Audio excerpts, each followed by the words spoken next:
Yeah,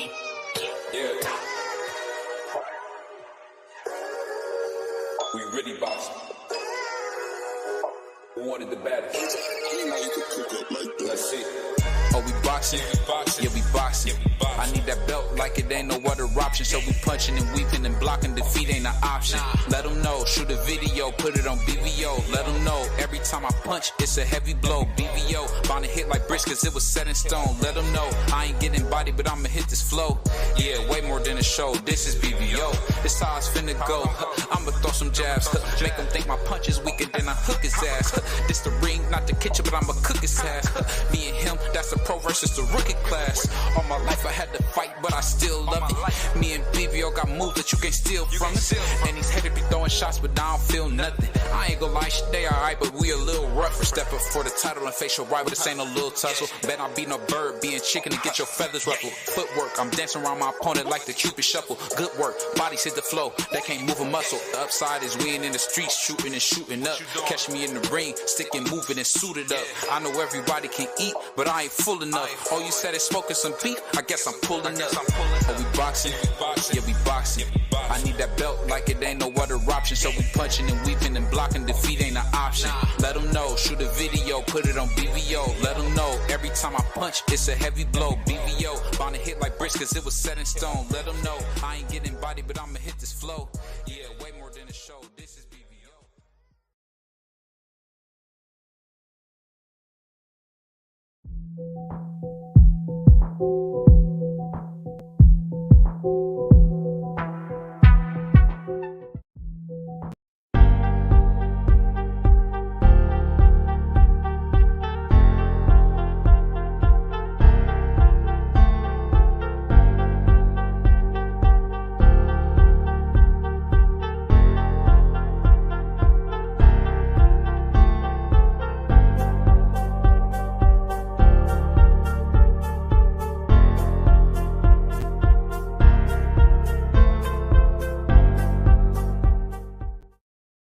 Yo, what's up? What's up? It's your boy BBO Boxing, man, coming to you live, man. We definitely got to talk about the fight of the year. I heard a lot of debates out there, man. You know, we talking about Inoue. Is it Inoue? Is it Terrence Crawford? I mean, we just heard a lot of debates. Is it Devin the American Dream Haney? Is it Abdul Wahid? I mean, that's a number of names. Canelo Alvarez. There are a lot that we can name. But I'll tell you this, man. Fight of the year for me has to be Terrence Crawford, hands down. Because at the end of the day, man, you get no better than what that kid did. Went in there, beat a top three, arguably, pound for pound fighter to death. And when you beat the life out of somebody like this, man, I just got to give props where props is due, man, because it's just wild, man. It's just wild what you're seeing with the way Terrence Crawford went in there and completely dominated. I mean, you couldn't ask for a better performance, man. I really enjoyed it. I thought to myself that, there's not much more you can say about Terrence. I mean, really, Errol Spence, we all know I picked him. I've been following Errol Spence for quite a while. One of my favorite fighters. I mean, at the end of the day, he got dominated, and we learned a big lesson in boxing that you can't go off what you think somebody can do. You got to look off what you see. And for me, I'll say I knew Terrence was a better fighter, but I played myself in the fact of I didn't go with what I knew.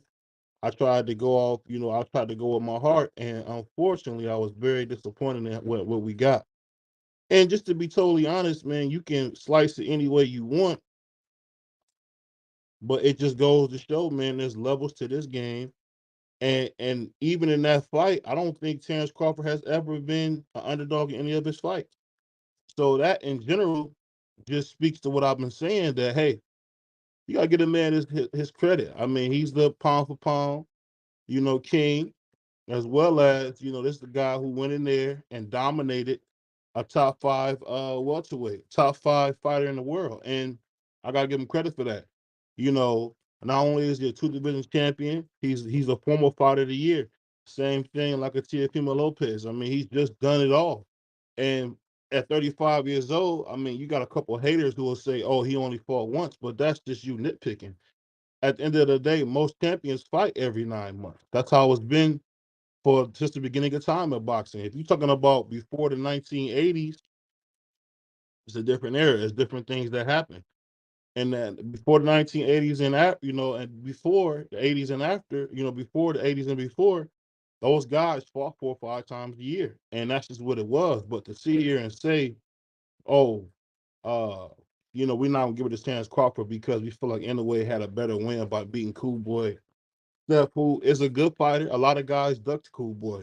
Cool Boy couldn't get a fight at 122. We all were looking for Cool Boy to go up to 126 and see what he could do. And I just gotta say, at the end of the day, the hate that Terrence gets, it's unfair, man. It's pretty appalling, man. I mean, he got to be Superman to get his props, and I just think it's sickening to have to hear this as a boxing fan, where people come up with new ways to discredit a guy. For 1 minute, it was, oh, Terrence Crawford ain't fought nobody. Okay, he go in there and beat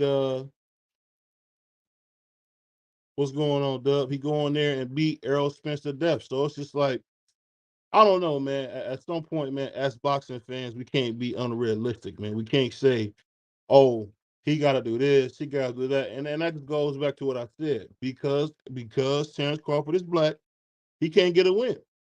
So my man Garrett said, most guys only fight once a year. Crawford doesn't deserve this hate. That's an absolute fact. I don't know. What you think about all this, Dub? I don't know if can you hear me, Dub? My bad. Hey, real quick, BVO. Yeah. Before I speak on it, I wanna get your permission. You know what Yeah. I'm saying? I don't wanna do it. But I was gonna hit you up and say let's live stream this thing together. Do you mind if I share it with my audience? Oh yeah, absolutely. Absolutely. I don't even know if this shit gonna work, to be honest with you, because I ain't never did it before. It say stream this to your audience, so I'm gonna hit it, and we're gonna see what happens. But have you create a title and then it's gonna stream it right to your audience. Yeah, I'm going late night stream with my late night stream. Yeah, and then we're gonna keep cooking, man, because you BVO, you know what it is with me and you. I got some shit to say about a lot of this shit you talking about. I ain't gonna lie, man. When I heard my brother, salute to my big brother Mark, man. When I was on his channel for a second, and I heard just the utter cap. I mean, I just had to say something, man. And my man Garrett is right, man. At the end of the day, man, Terrence Crawford, and it's like drinking vinegar to say this, man. He proved to me and a lot of guys he is who he said he was, and that's a great fighter. That's a fighter who I'll fight anybody, who never was ducking. And to be honest, I would say I'm glad Errol ducking when he did, because it probably would have been worse when Terrence first came to the division, when he still had some more youth into him. But that being said, we can make a bunch of excuses or whatever, but hey, man, that's why we don't get tough fights, because you get a guy to take a tough fight that he don't have to take, and they want to cut him down and find a reason not to give it to him, and it's just ridiculous, man. It's ridiculous. It's getting more ridiculous by the day. Just to hear people talk crazy about Terrence Crawford, they want to give it to the Japanese kid. I get it. The Japanese kid had a good little run. He did his thing, but let's not play games like he's on the same level as Terrence Crawford. Not nobody he fought. Salute, man. He said, my brother, right side. Nobody he fought could even, I would even say, equate to the same type of fighter. I mean, it's just ridiculous, man. I mean, I can honestly say this is one of the times as a boxing fan I could say, man, I kind of had my head down when I just hear the cap and just these erroneous points people making, man. It's just all lies.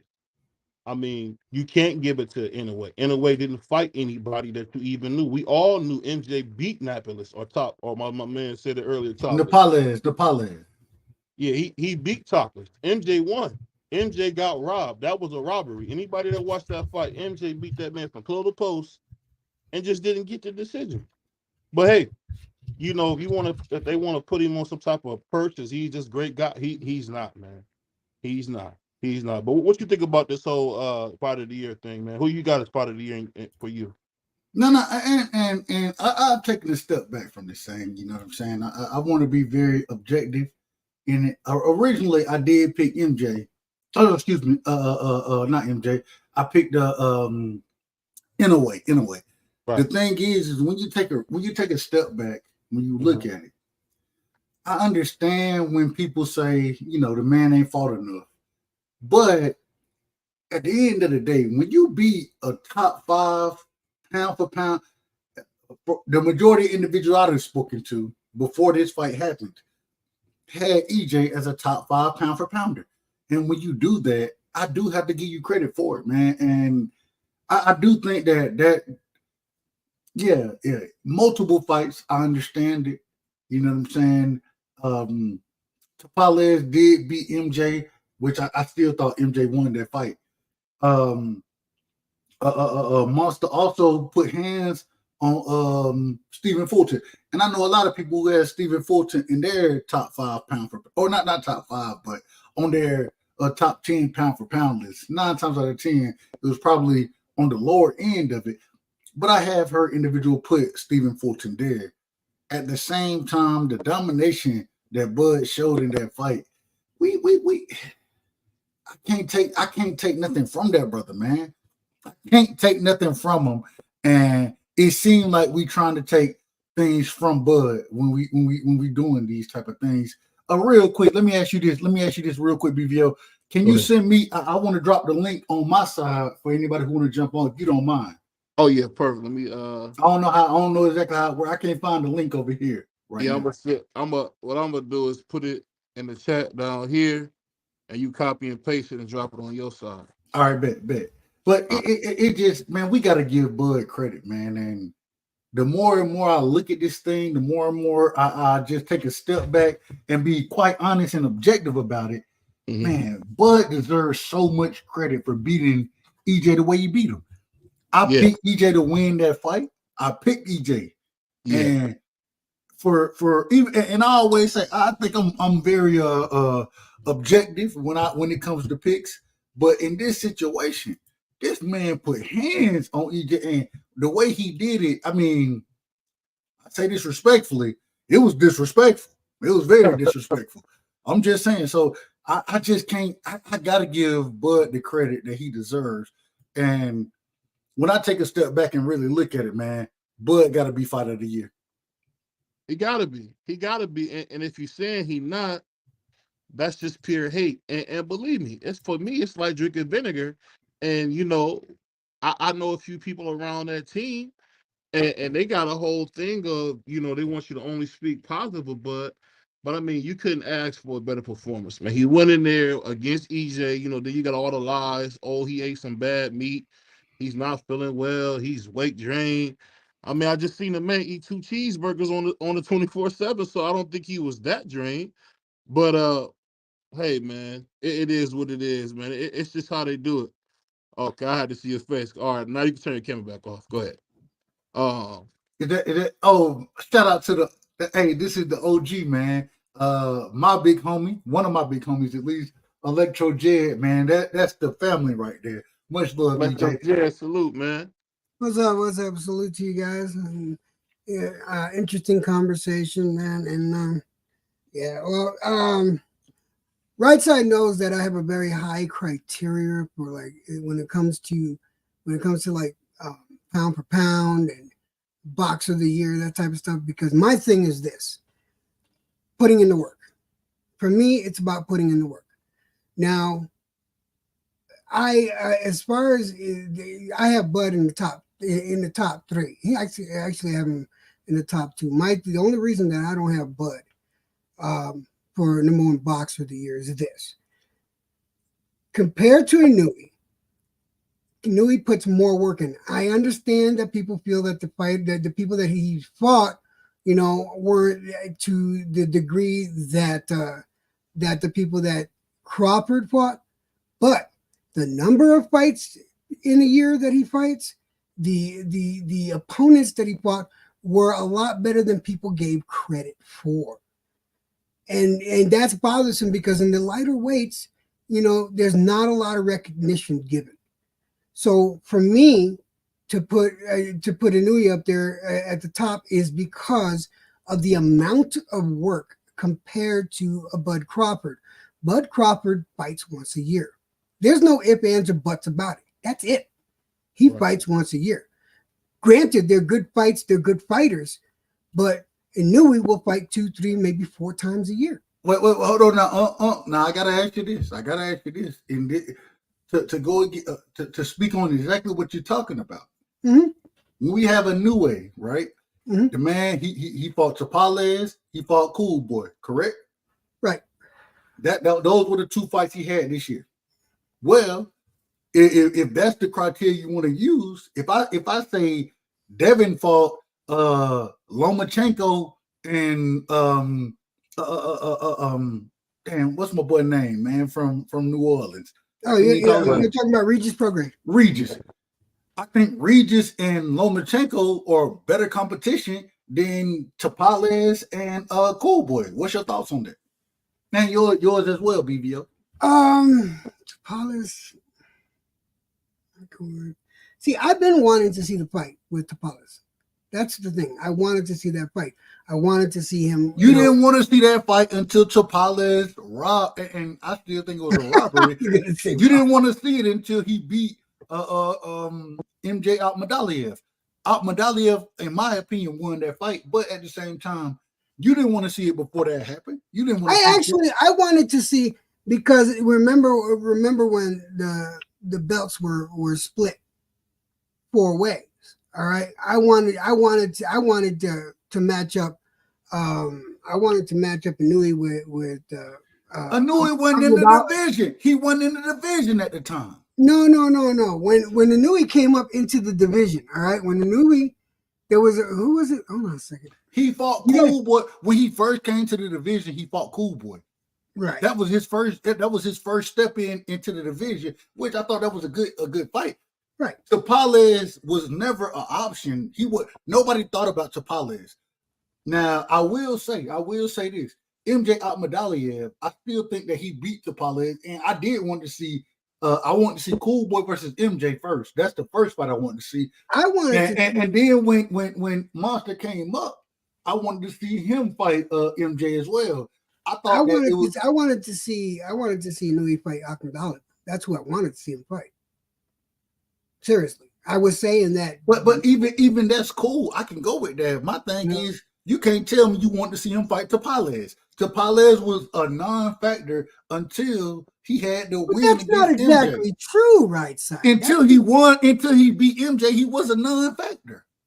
But see, it's too easy for people to say that, because again, a lot of people don't know the lighter weight classes or the battles that they've been in.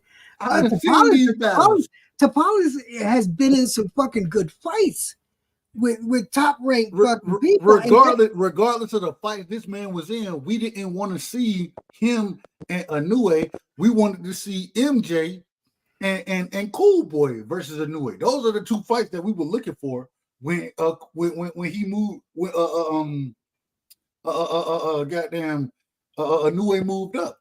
And so Tapales, he was a non-factor until once again, I still think MJ won that fight, but until he beat MJ, that's when he became a player in the division as far as making the Inouye fight. And the only reason he got that fight is because it was for Undisputed.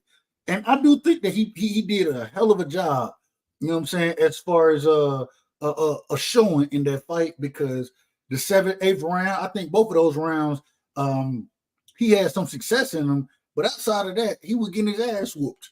And I think that MJ would have been much better competition for Monster than Tapales was. You know how I feel, right, side? You know I respect you the hell out of you. I'm going to respectfully disagree. That's okay though. That's fine, because we are. You know me. When my opinions are not.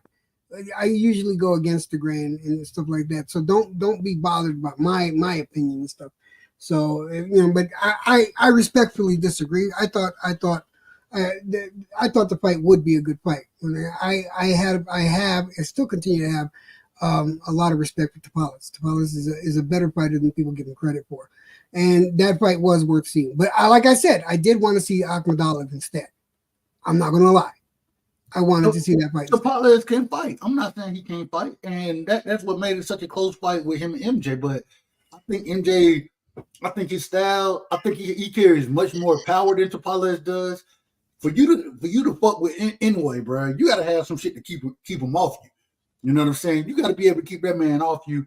I thought MJ had that power to keep MJ off, or excuse me, to keep Inoue off. At the same time, Tapales, he can box, but that man power is suspect, and it showed in the fight. It showed in the fight. And if you Well, remember, I'll say this real quick if y'all don't mind. I think the thing that's so disheartening about it is I get what y'all saying, but let's not forget, Cool Boy Steph went life and death with Figueroa. And you could have said that fight went either way. We all know Figueroa won, but they gave it to Cool Boy. And No, we don't all know that. You can't say that. We don't know. We don't all know that. We don't know. We don't all know that this man won. You stay doing that shit, BBO. You stay doing that nonsense. Hey, I'll try to give you the unbiased opinion. And like I said, we all know that Fig won that fight pretty easily.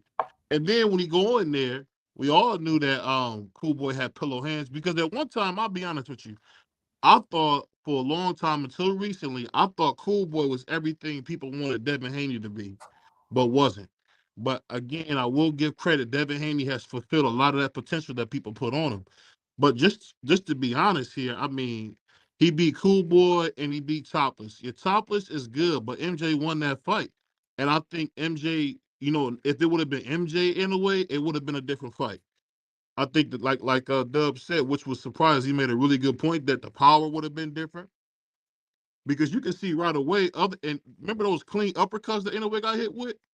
He was eating those, man, like snacks. I mean, and you're not gonna be eating that shit against somebody like MJ, bro. Yeah, you're not gonna be doing that. So it's like you look at that, and at the end of the day, man, and I hate to bring this element in, it's because Bud is not liked. Because he's not liked, they find a way to cheat him. At the end of the day, he did everything he had to do, man. He went in there, beat the curls off of Errol Spence, and it's not easy to do that. It's just like when you think about one fight, that fight reminds me of like when Larry Holmes beat Ali 3 times, but they don't give him credit for it because it's Muhammad Ali. And I think that's one of the reasons why people find a way to discredit Crawford. And I think it's a travesty, man. I really do. My man, Mac, he said my man is Mex. Shout out to my brother Mex, man. That's my brother right there. Shout out to Mex. Shout out to Gertz as well in the building. Yeah. The Boxing Scholar is in the building over here, man. Eric G's in the building. Jesus M. I think it's Jesus. It may be Jesus. I don't know. It may be Jesus. we're gonna say Jesus over here. and then Gary Spence is funny, man. That he looked like Florida Evans when he got done. Hold on, real quick. And then we got Gary. Oh man, Abdullah. Gary Abdullah is in the building as well, man. Shout out to my Muslim brethren. You know what I'm saying? I'm not Muslim, but at the same time, much love and respect to y'all. Go ahead, BB. I apologize. I just say, man, at the end of the day, I just think we really got to give credit where credit's due. And for I think somebody put in the chat that some people say Canelo was fight of the year. I mean, Canelo had a case as he does every year, except for last year. Canelo didn't have no damn case for fight of the year this year. Yes, he did. He beat a pound for pound champion, Dub. I don't know why. Stop the cap, man. Stop. Who? What pound for pound champion he beat? Jermell Charlo. All right, I'll give you that. I mean, let's not put it like Jermell Charlo's a bum. Jermell Charlo probably is the best 154 pounder since Licky Wright. Well, this is what we got to see, and I say this. I say this disrespectfully. Jermell Charlo, what we know this man for is laying down in the ring against Canelo and then going to beat on his baby mama. That's what we know that nigga for. And so, I put him in the same category I put P. Diddy with one of the biggest, one of the most disrespectful. The biggest bum of the year is Jermell Charlo, in my opinion. The biggest. What the fuck you say? A bum. He's a bum. He's a bum. I have no respect for him. He laid down against Canelo, then put his hands on his baby mama. The most disappointing performance I've ever seen in the sport of boxing. Let me put that out. Fuck Fred, fuck Howard, and fuck all of them. What about Robin? She's hot, right? Robin? Yeah. Who cares about that bitch? I Like, got, oh, your boy. I got to admit though, one of the best punches. No, not punches. One of the best hits I've seen all year was Plant on Jamal. That was a beautiful slap. I got to remember that was entertaining. Oh, you cold blooded, man. You cold blooded. You But cold listen, blooded. I gotta say, again with Fighter of the Year, Bud, I don't want you guys thinking that I'm dismissing Bud for his accomplishment, because my big thing and another factor in it is because everyone, you can J Dub had me and Right Side had this conversation plenty of time when we would discuss Crawford and Spence.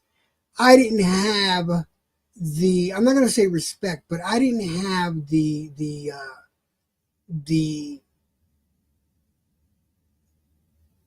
I didn't have the opinion of Spence that, let's say, Right Side had, or a lot Shout of out to my brother 817 as well. 817 is you in know, the building. that Right Side, or maybe a few other fans, and then of course you had those extreme fanboys and stuff like that. I didn't have that opinion of him because I didn't think the fights that he had, a good portion of the fights he had were somewhat challenging. Where I felt Bud's career and Bud's fights, all of them were challenging, and they were diverse, and they were an eclectic group of different fight styles. Whereas Spence fought come forward fighters, every one of them. Let me repeat that. Hold on. That ain't true at all, though. That ain't true at all. I don't think That's absolutely true. No. So you telling me right now that what's his name is a come forward? What's my brother name from the UK? Danny Garcia, he not not that, even Danny Garcia. Danny Garcia not a come forward fighter. Sean Porter. Go ahead, BBO. No, I'm saying neither is Kell Brook. Yeah. That's a goofball point, but I give you credit for that. But at the end of the day, I'm gonna be honest here. Errol Spence is a Mexican fighter, and it's hard to beat them slick black fighters, man. It is what it is, man. When you hold on. EJ Mexican, not he Mexican. No, if you look at his style. If you look what about the black man, man? Hold on, BBO. You supposed to be all for the black man. And now you don't call the black man Mexican? I'm about boxing. If you look at Errol Spence's style, he fights like a Mexican. He ain't got no real defense. His offense is his defense. He comes forward, he takes punches, and he tries to overwhelm you with his pressure. At the end of the day, it's a good thing, but when you come in there with them slick black fighters, that doesn't always work unless you Oscar, unless you special. You can beat a Pernell Whitaker. But you see what happened to Mildred Taylor. It's not easy to go in there with those black fighters, man, and beat them when they slick like that. And let's be honest, Errol Spence was matched very well. He never fought Keith Thurman. For whatever reason, Keith Thurman him never fought, because now I know Keith Thurman would have knocked him out. Because you're not going to just come straight forward on Keith Thurman and not get beat up. But I'm going to let my brother Doug go. He would have beat the brake shoes off of Keith Thurman. Keith Thurman soft to the body, and Keith Thurman. We didn't know that though before. We didn't know that before. We hold on, wait a minute. We watched first off. Keith Thurman was the individual who should have gave Errol Spence a shot, but he refused to do that. That's the first thing. The next thing is that we watched when Mario Barrios hurt Keith Thurman to the body. We didn't see that happen. Mm-hmm. Is that true or false? We seen that. Okay, then. So if Mario Barrios can hurt you to the body, then respectfully, EJ gonna punish you way more than Mario Barrios gonna do. And Keith Thurman couldn't stop Mario Barrios. How he gonna stop EJ, bro? The thing I'm telling you is this. I think before Keith Thurman got to that accident, messed his elbow up, and was all this inactive stuff, I seen him go in there and be the tough guy in Danny Garcia. Took Danny Garcia's old way. I seen him go in there, and he won that fight by 1 Hey, point. hey, He won that fight by 1 point.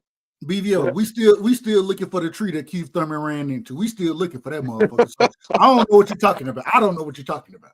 I'm just going off what the man said. The man said he was in a car accident. I'm gonna believe him. I don't know. I don't lie about Did you see the tree? Did you see the tree he hit? Did you see it? Did you see it? I didn't see it, man. But Ain't nobody seen it. Ain't nobody seen it. We still looking for that mother. I'm just saying, man. And you know what? I'm gonna be honest here. EJ is never gonna be the same after a beating like that. When somebody, beats the brakes off you like that, look at Deontay Wilder. We'll never see the EJ that fought Sean Porter again. We'll never see the EJ that fought what's the little bald guy's name? I just forgot his name, the Cuban kid. We'll never see that again. Ugas. We'll never see that again. We'll never see that. EJ is gone. He literally got in that ring and Bud took his belt off. So he's never gonna be the same. I hear you. But go ahead, Doug. My bad. Go ahead. No. Go ahead. OG. Go ahead. Yeah, no. My thing is when it comes to EJ,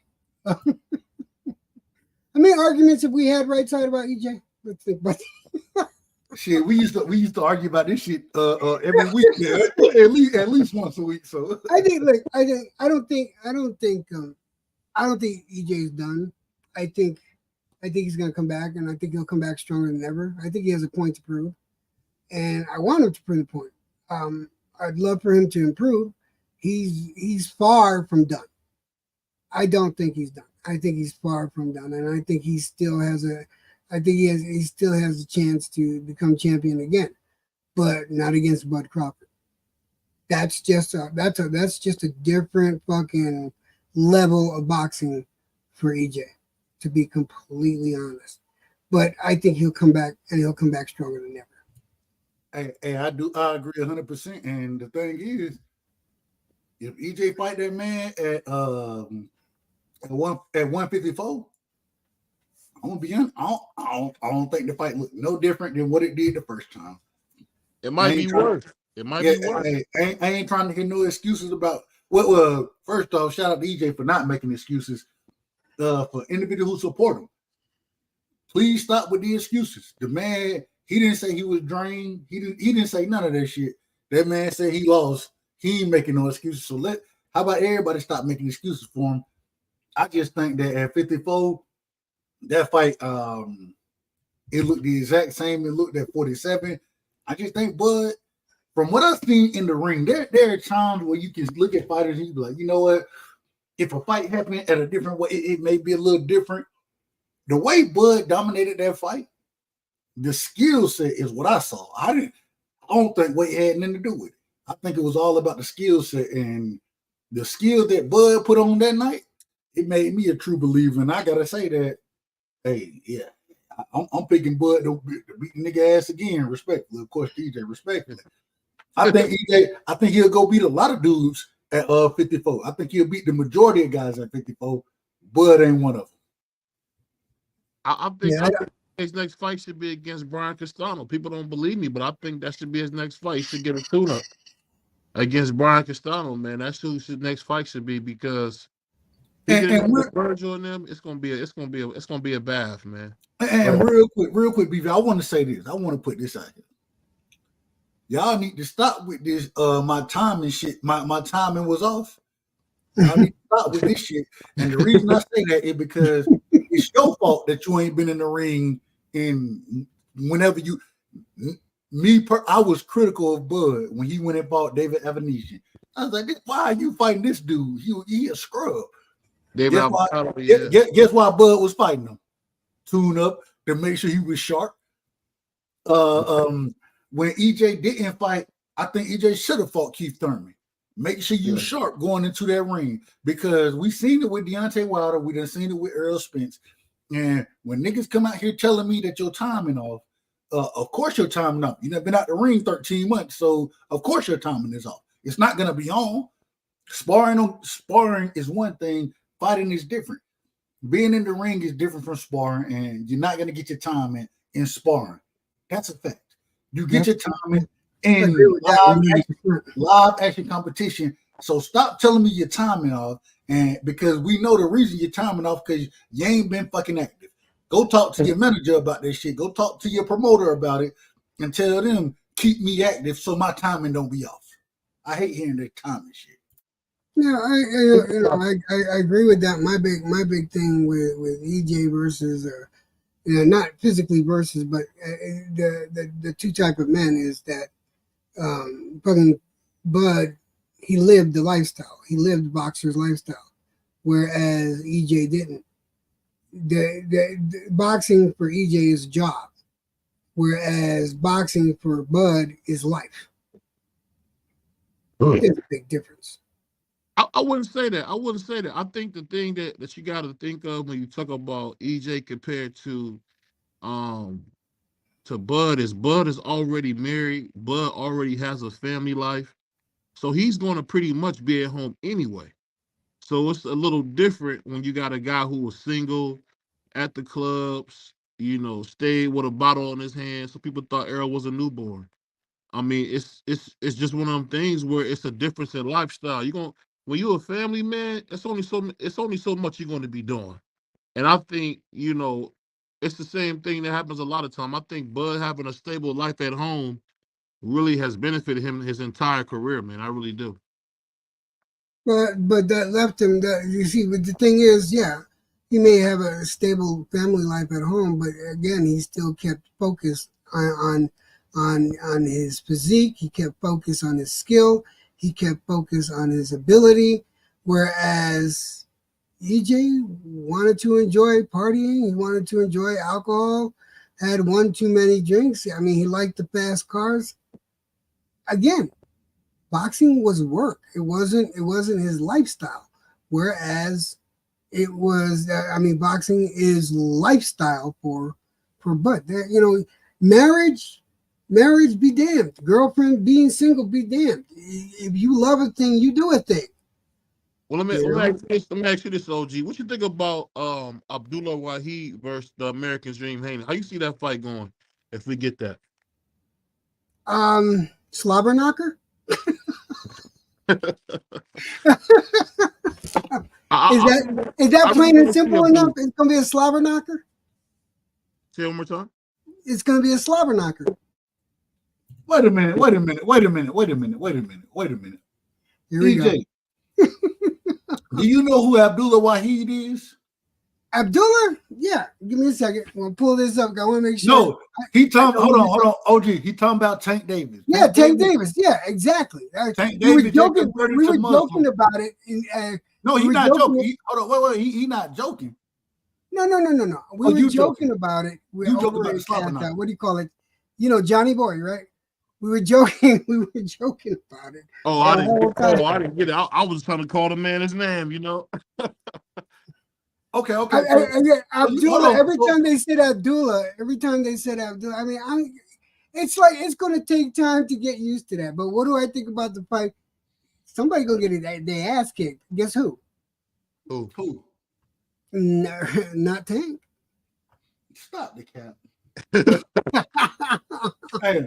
I think why he has a chance, man. I'll tell you this: the thing about Devin Haney that's got me is I'm seeing the improvement on his defense, and I'm seeing a big improvement on his gas tank. Salute to my brother Teach. And when I see that gas tank get better, and that's always kind of been a thing with Devin, where he would start off really well and then kind of slow down. But in that Regis fight, he wasn't depleted, and he just was really good from 1 to 12. So I think if Abdullah Wahid gets in there and takes rounds off, he could mess around and lose that fight because it's not easy to knock down a guy like Devin Haney. He a lot like his godfather, man. He's elusive. I gotta get used to calling him that. Listen, we calling this man Tank until when Tank tell me not to call him Tank. I'm gonna respect it. Your mama named you Tank. I'm gonna call him Tank. His mama named him Tank. I'm gonna respect it. I'm gonna respect it because Ali did the same thing. He changed his name, and Muhammad did the same thing. I mean, but we were joking on it earlier, and I'm sorry, I didn't mean to take the joke over here like that, but we were joking about it. Cool. No, it's cool. It's all love. But Abdullah, I had a sneaking suspicion this is a fight that we've been wanting to see. We've been wanting to see it. Now, I was surprised, honestly, because right side. No, I think right side knows. I thought that Progress would beat. I thought Progress would beat Haney. I really did. You I thought, thought he would you not. thought Kambosos was gonna beat Haney. So I mean, we done had these I conversations. didn't think Kambosos would You beat. did. The first fight, you told me he was gonna win. No, I never thought. I thought Kambosos was a one-hitter quitter. Always. No, you picked him to beat Devin in the first fight. I talked to you about you got me confused with somebody else. No, I talked to you about that. No, the second fight, we agreed. The second fight. I But the promise first you, right fight, side. you I hit the always said that Haney was gonna beat. He was gonna beat the fucking socks off of. That's not true. Off of Kambosos, no matter what. Because I've been saying, when Kambosos beat Teal, right? I had said Kambosos is a one-hitter quitter. He's not gonna beat whoever they put in front of him next, whether it be Haney, Lomachenko, whether it be Abdullah, whoever they put in front of him next, he was losing them belts. And I felt Haney deserved the shot at the belts, and I knew Haney was going to take it. I had no doubt Haney was going to take it, and no doubt the second fight. That wasn't the conversation we had, though. No, you might be mistaking me with somebody else, because we talk all the time. Maybe I guarantee you that my opinion was that maybe I'm mistaken then. I mean, it's no big deal, but yeah, I guarantee you, I know who I picked. There was no chance. I always knew that Kambosos is going to be a one-hitter quitter. That's it. Let me ask y'all this. Let me ask both of y'all this question right here. Shout out to Teach, man. Teach in the building. Salute. I want to ask both of y'all this question right here. When we talk about Devin versus Tank, Abdul Wahid, is that Abdul Wahid? When we talk about this fight happening, I look at it from this perspective right here. The first thing is the individual who consistently fights the best competition is going to be that individual who continue to grow. When Devin fights Ryan, I'm picking Devin because even though back in the amateurs, they may have been on the same level, the way Devin has progressed versus the way Ryan has progressed are on two totally different levels. So I got Devin winning that fight. With Tank being the older fighter, right? What I would say now is Devin have a better resume than Tank. And so he's fighting the tougher competition. He's more active than Tank. Y'all tell me, and even though he's younger, not in his prime the way Tank is, but Tank need to fight this man now, because if he don't fight him now, next thing y'all gonna be telling me is, oh, they done aged Tank out. When Devin put hands on the man, they're gonna say that he been aged out. Devin gonna put hands on him regardless, because Devin is the one who's growing as far as confidence goes, as far as competition goes. But my question is are y'all gonna tell me when they make this fight and Tank is 30, 31, Devin is 25, 26, and Devin put hands on this man, are y'all gonna tell me they aged Tank out? Is that what y'all gonna tell me? Well, he's 25 now, so I mean, we kind of. I know you're trying to make Devin younger, but I'll say this: when it comes, I'm not trying to make nobody younger. I'm talking about when Tank turned 30, Devin will still be 25. When Tank turned 31, Devin will be 26. That's a fact. This is what I think of on that fight. No matter how it goes, I think this will be the fight that challenges up Wahid, because he hasn't really had a big boy challenge. And I think we already kind of know that Keo is the cream of the crop for these young guys. And I think Devin and Abdullah, man, once they fight, we'll be able to see who's the real true king out of the four. And I'm hoping, to be honest with you, I'm hoping to see Devin win. And I don't think he will win. And I'll tell you why I want to see Devin win, because Abdullah has shown us his whole career he's not one to fight the best. And I got to give Bill Haney and I got to give Devin a lot of credit, because they've shown you over and over again hey man, we want to make the best fight. They've done the same thing Tio has done. They have been the absolute can man, and say, you know what? I think Devin had a famous quote. People say everything, but let's fight. So I would hope that Devin could beat Abdullah, but I don't see it. But it would be better for boxing if Devin, the American Dream, was able to beat Abdullah because he'll take on tough fights. Where it seems like Abdullah has been on the Taco Bell Tuesday train for a long time. And we got to answer these. We got real quick, and then I want you to cook, EJ. I got to answer these questions from my brother. Let's talk about it. Shout out to Let's Talk About It. The nigga said, "What about his chin? What about it? What about his chin? What the fuck you want to say about his chin? You tell me." He said, "Tank will knock Devin out." This is the problem right here. Y'all niggas want to tell me Tank gonna do all these things. The problem is like, and y'all correct me if I'm wrong. We done seen Tank fight certain type of fighters his whole career. We done seen that. When he had the chance to fight Lomachenko, he turned it down. He said, y'all trying to set me up. Right? Devin called for the smoke and fought Lomachenko. Was it a close fight? You damn right it was a close fight. Lomachenko is the goods. But at the same time, Devin came out victorious. Yeah. When Regis was calling out Tank didn't want the smoke. Devin went up there and put hands on Regis, made the shit look easy. All I'm saying is the niggas that Devin fighting versus the niggas that Tank fighting, two totally different levels of competition. And the way you get better in the sport of boxing is fighting the best. There's something to be said about an individual who go into a ring and have a tough fight with what a lot of people would consider a Hall of Famer, right? And Lomachenko, right? It's a tough fight, but you learn from that fight. You improve from that fight. Whereas Tank going in there, find these niggas that he fighting, ain't none of them dudes on Lomachenko level, ain't none of them on Regis level. But all of a sudden, we're supposed to give him credit. We're supposed to give him credit for it.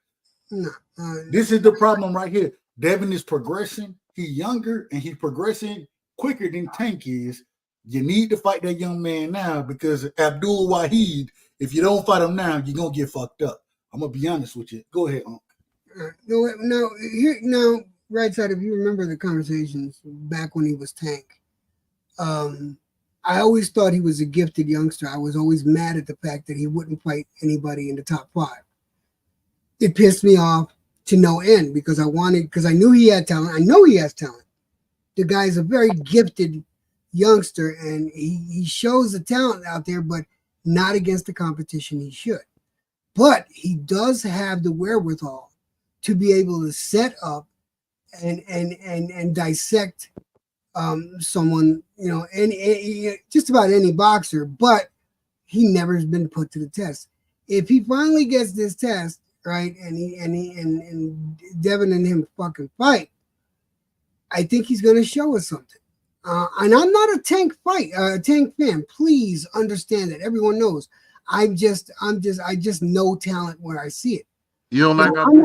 I'm not saying that Devin is not talented. I've always said, I've never been a Devin fan, but I give the man credit where credit is due. First of all, the best boxing match I've ever seen that man in was with Lomachenko. Now, granted, I thought Lomachenko won that fight, but my respect for Devin increased tenfold because that's the best to this day that I've seen him fight. Yeah. He put everything out there. And when a boxer does that, I can't do nothing but have the greatest respect for them. So I went from hating Devin and being an email champion to, okay, he's been defending against decent and top 10 opponents, and I gave him his credit. I knew he was going to beat the shit out of Kambosos. And like I said, I thought Loma won, but Devin got the decision, and it is what it is. I can't bitch about it. It's down in the record books. Devin is an extremely gifted boxer. He is the epitome of a boxer. But let's also look. Let's look at Tank. I keep forgetting how to say the name, but if we look at Tank, Tank has shown us that he also has gifts, and he has the wherewithal again to be able to set up a fighter. I mean, many steps ahead. And if he does that to Devin, if he gets a shot in at Devin, that power is going to be the equalizer, magic ticket. It's going to be it's going to be. But this is the problem, and this is the thing that I think y'all fail to realize. Yeah, it goes into Nonito Donaire said it perfectly. If you don't have a delivery system for your power, then you're gonna have trouble. When you fight a Ryan Garcia fought the wrong fight in that fight. It was the only fight that Ryan can fight coming forward. Devin, and this is why y'all just pay attention to it. Just pay attention to it. Hey, Piro and Max, let me see y'all's face, brother. Hold on. Oh, go ahead. Yeah, let me see y'all's face. I done got spammed a couple times. Let me see y'all's face, then y'all can hop on. But this is the problem, real quick. The problem is that Devin has been fighting more competition that fights similar ways to Tank. When we talk about a Lomachenko, a southpaw who got great feet, Tank got great feet. When we talk about Regis, a southpaw with great power, right? Tank got great power. We watching Devin prepare himself for these fights where you tell me a boxer that Tank done fought, somebody who's a pure boxer that he done got in the ring with, he ain't did it. And so what I'm trying to tell you is that Devin is preparing himself for Tank, whereas Tank just saying, hey, and y'all telling me, oh, Tank gonna land a big punch, he gonna knock Devin out. That's y'all giving Tank a puncher's chance to beat Devin. That's what y'all giving him. But y'all don't even see that shit. Y'all won't sit there and say that if it come down to a boxing match, Devin gonna outbox him. That's what's gonna happen. And 9 times out of 10, this is the reason I fought with boxers the way I fought with them. A boxer beats a puncher 9 times out of 10 in the sport of boxing. That's a fact. Go ahead, I'll pass the mic. Ask Pernell Williams, that's not true. Man, you ain't giving. I'll say this, and I'm gonna let everybody that want to go. I think the thing you got to understand about Wahid, man, is that he's very patient. He's very patient in the ring. He knows how to find his spots. I'm giving Devin full credit, whether it was going to fight Jojo Diaz, a nice little puncher, who's very Tank-like at 120. Was it 135? Then he went up and fought a 135. Then he fought a very skilled fighter in Lomachenko. Then he fought the big puncher in Regis. I mean, he's getting ready for Tank. There's no doubt.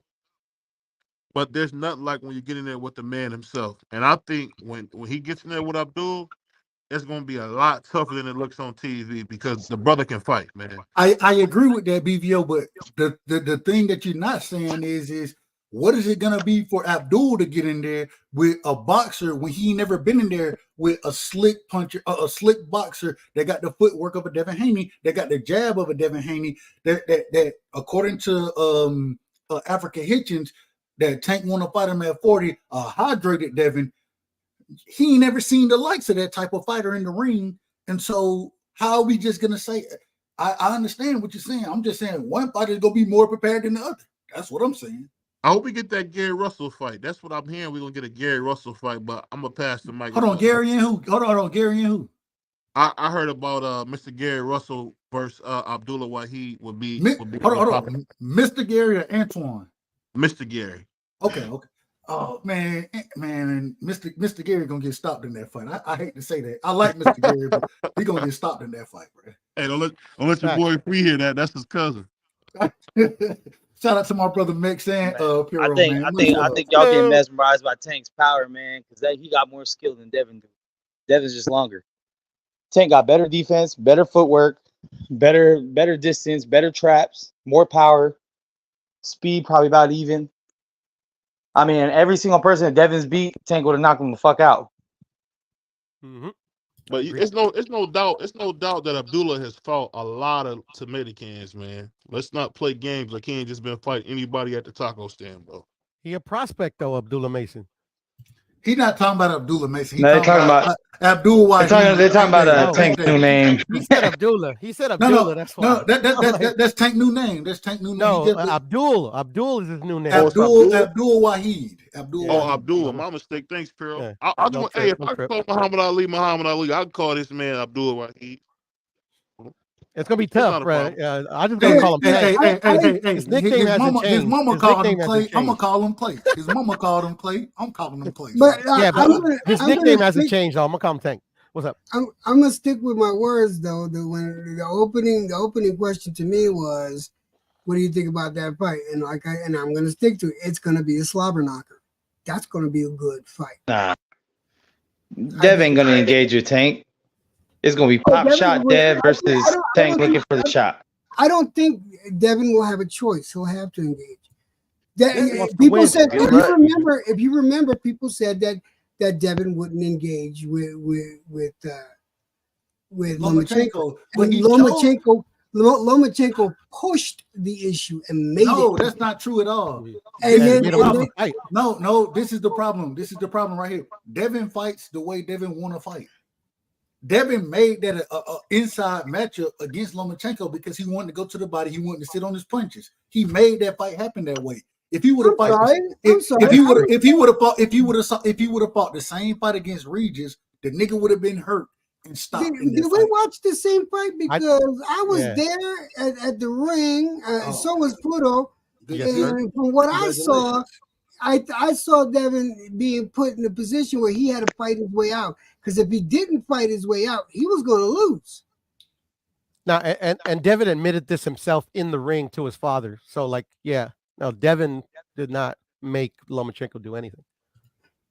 Lomachenko set the pace of the fight. Lomachenko made a couple of mistakes, one huge one in the 12th round, but let's call it for what it was. And this is how come I give Devin the credit that he deserves, is that he put it all out there. When he was put in that spot, he put it all out there. He took the chance because Lomachenko wasn't going to give up. Lomachenko he put it all out there, which is why Devin has my fucking respect. Me personally, I don't give participation trophies. I thought it was a robbery. You know, at the end of the day, it don't matter what I think. The judges gave Devin the winner. He already had my respect before that Loma fight. So, you know, that's that. It definitely was a robbery, especially when you take the last round off. Definitely not a robbery. Yeah, and when all the judges scored it for a unanimous decision, it wasn't a split decision. I mean, all right. Yeah. Can I respond real quick?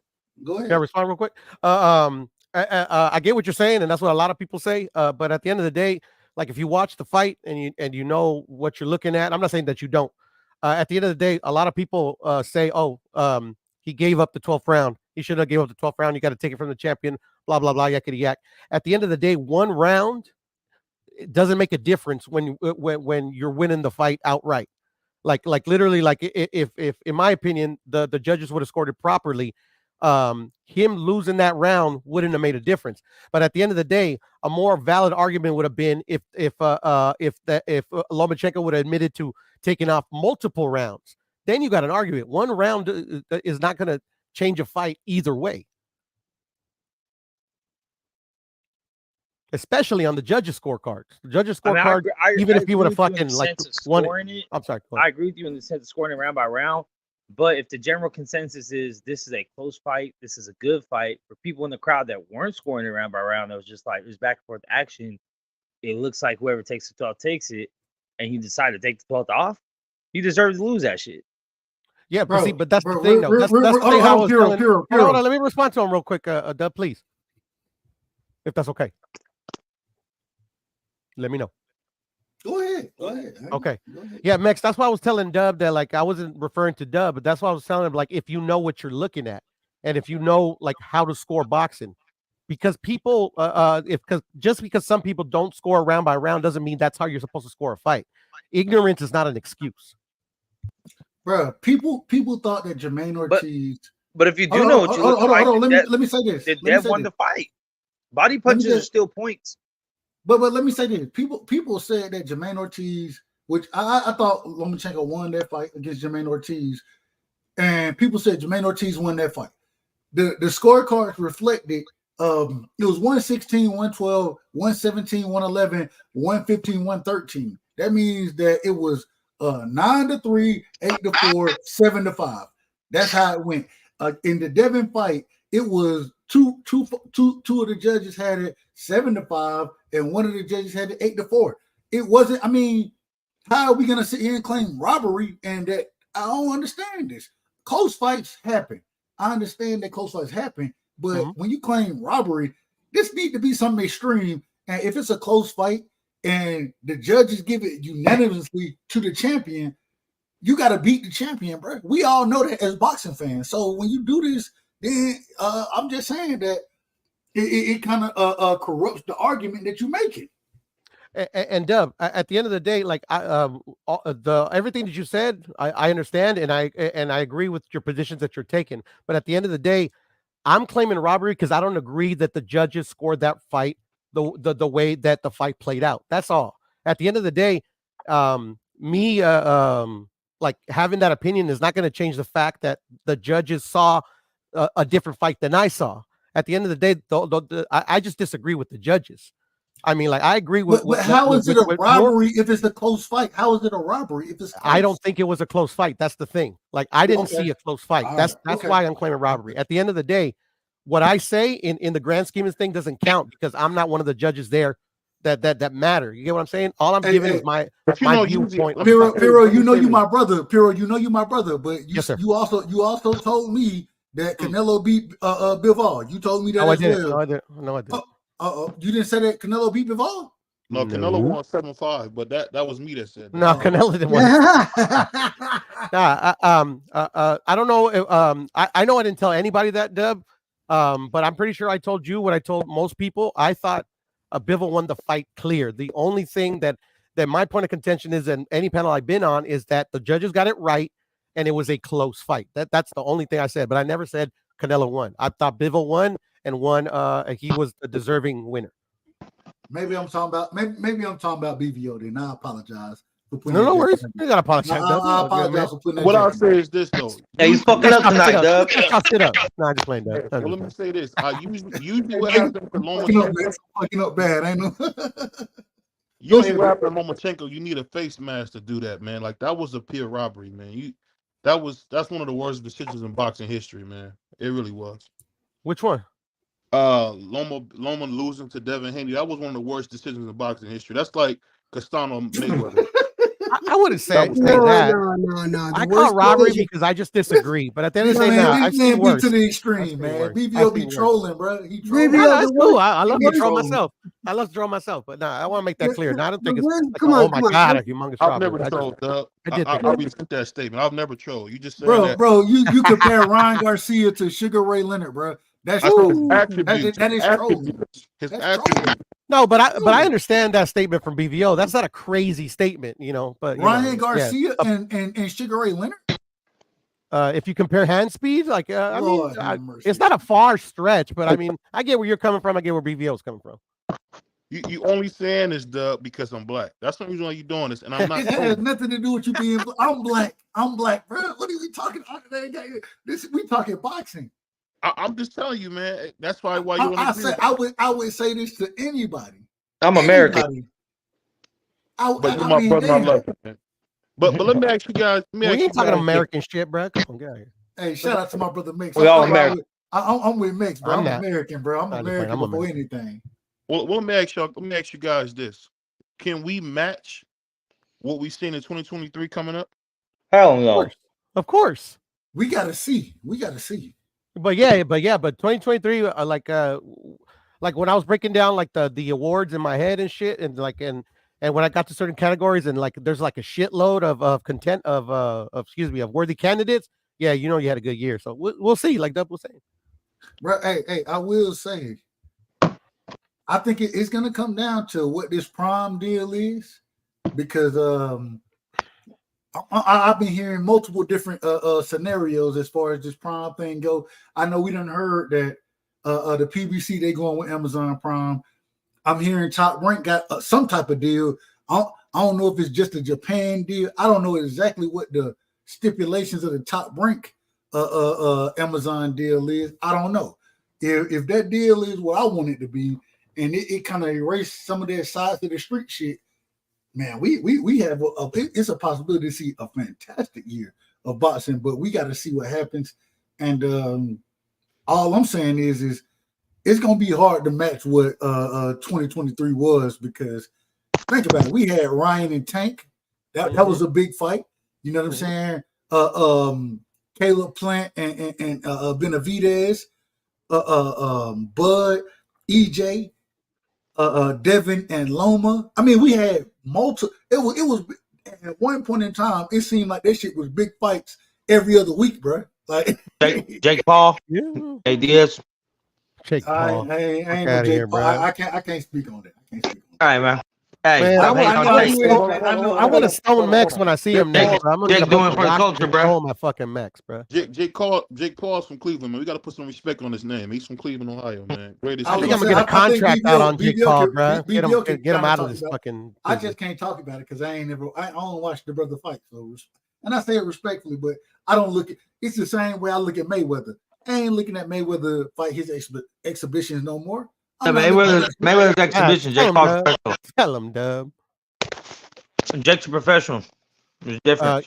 He's fighting Let me ask you exhibition, guys bro. this. Let me ask you guys this. Do you think, with all the pressure that the American Dream is putting on boxing, you think Abdul Wahid has to do more, or he can keep doing this bull crap he's been doing? What you guys think? He can do whatever he wants as long as he keeps performing the way he has, just knocking fools the fuck out and going viral. I think it's smoke and mirrors, BVO. I don't think he's doing bull crap. At the end of the day, what frustrates me a little bit, because if you put it into context, lower celebration, I do want him to fight fights that a lot of people, mostly casuals, like expect him to fight like fight in, fight out. But at the end of the day, bro, like he gave us Ryan, which is a fight that I was anticipating. A lot of people were anticipating. Obviously, the numbers reflected that. Like, it's not like he's never fought anybody, like he's a former champion. He's had good fights. It's just like, people want only certain fighters to only fight certain other fights. You get what I'm saying? That like Tank versus your favorite fighter is not the end all be all of this sport. It's just like some fighters just get overly criticized. But yeah, I mean, I get the selective outrage that they put on Tank about, like, oh man, like look at what Devin's doing and fucking Tank needs to step it up. And I get it. Like, I mean, I share the sentiment a little bit, but at the end of the day, I just think, like some fighters just overly criticize. I don't think he's doing bullshit, bro. Come on. Hey man, I know you was a politician, Piro. What's up? I forgot you was a full-time politician. I forgot. No, I mean, I was politicking a little bit because Tank is my favorite fighter, or one of them, Ryan and Tank. But at the end of the day, bro, I mean, come on, man, like he's being overly criticized, bro. He can only fight one fight at a time. One fight at a time. Until Devin realizes he's not the A side in that fight, we're not getting that shit. I mean, I want to see Devin and Devin has already conceded that he's not the A side in the fight.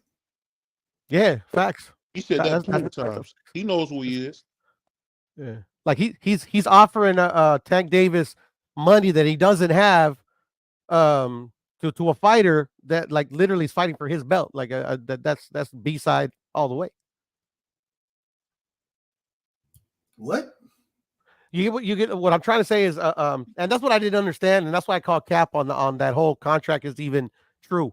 Is that why are you offering a fighter that doesn't fight in your division a shitload of money when he doesn't even have a title? You're the titleist. I'm so confused right now. You get what I'm saying? No, Tank should. But it's the thing, he can't offer Tank anything, and you got to remember, Pearl, that's not a genuine offer. When you think that he offered him 20 million, Ryan took home 30. No, and that's what I'm saying. Hold on. Wait. It was 20 million plus pay-per-view split. Yeah, but he's the champion though. Like what is his end game? Like is Devin Devin? Even with Devin being the champion, Tank is the A side. The thing is that in this situation, according to Tank, when that man came out and said that Steven and Al was talking about some shit he didn't know nothing about or whatever, Al owed him a call. And if you see me somewhere else, don't be surprised. When he came out and said that, that's when the offer was presented. Because of what that man was saying. And so now all of a sudden, y'all, and my thing is this.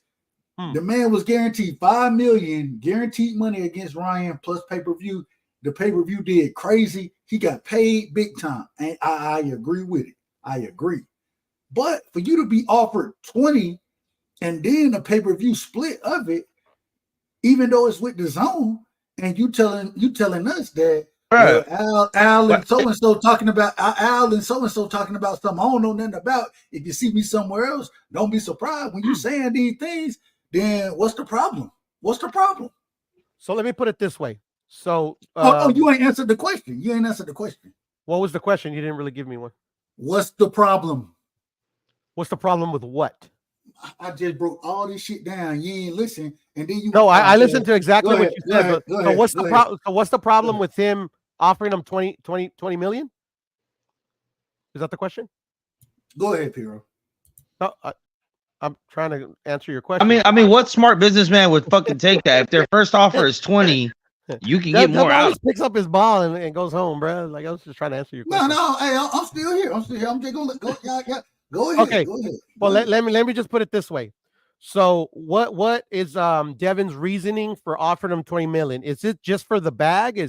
Does he want to fight Tank just for his name and to make a lot of money? Is it not legacy in this fight? What is his ultimate end goal? It's the best fighting the best. It's what the people want to see. It's the best fighting the best. Okay, so it's literally just for name, That's all I need your name on my scalp. I need your scalp on my resume. Absolutely. Okay. All right. So it's literally just about money. I got it. Okay, cool. No, I didn't say it's about money. I said I need your scalp on my resume. That's what I said. 135 pounder. And here we go. Here come the which is cool. No, and you're thinking I'm saying that as a negative thing, Doug. I don't think it's a negative. Whatever excuses you want to make about it, that's cool. What excuse am I making? I'm trying to figure out why is this? And where is it going to be at? Is it going to be for a title? Why is that the talking point? It's 130 pounder. Why isn't it that he's the face of boxing, the biggest name in the sport, and we want to see the best fight the best? Why that's not the talking point? The talking point is, oh, this is what he weighs. Why is that the talking point? But Tank is not the best at 140 though. But where are they fighting? No. Once again, you're not answering what I just said. My question is why is the talking point his weight versus him being the face of boxing, one of the biggest names in the sport, and us wanting to see the best, us wanting to see the best fight the best? Why is the talking point? This is how much he weighs. So hey, it don't matter. Because it matters. And then you also tell me that he gonna stop Devin. Y'all tell me this. Yeah, because he's just a better fighter than Devin. When I bring it up, all of a sudden y'all want to bring weight up. Y'all don't want to talk about the fight. Y'all don't want to push the fight. You want to bring weight up. You want to make excuses. Stop making fucking excuses. I'm not making excuses, Dub. You just are. Made an excuse when I'm not making any excuse. I want to see the fucking fight, bro. But I want it to make sense to me, bro. Why is weight a problem? Why are you gonna bring weight up if you're not gonna make an excuse? Because I want to know what weight they're fighting at. No, that's not what you said. You said 130 pounder. That's what you said. I said 135 pounder. No, where are they fighting? Where are they fighting? Where are they fighting at, Doug?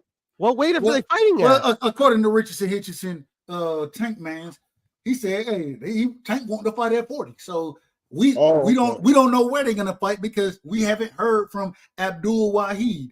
Let's put the pressure on Abdul Wahid to come out and speak on these things, to present contracts and not just be able to lay back and not be doing shit, bro. Y'all niggas ain't holding this nigga feet to the fire at all. But y'all want to be mad that Devin want to fight the man. It's crazy. It's crazy. But I mean, like, how does he want to fight the man when, like, I don't even believe the contract is like true. There we go. Like, it doesn't even make any sense. Because you don't believe it. It's not all right. You got no, because how can I believe it? How can you believe it, Dub? You haven't even seen an actual contract. Why haven't Tank sent Devin a contract? Why not? Because like maybe he doesn't want to fight. Maybe he wants to keep defending his belt at 135. The man ain't fought a man. Who was his last mandatory he fought? Rolly Romero.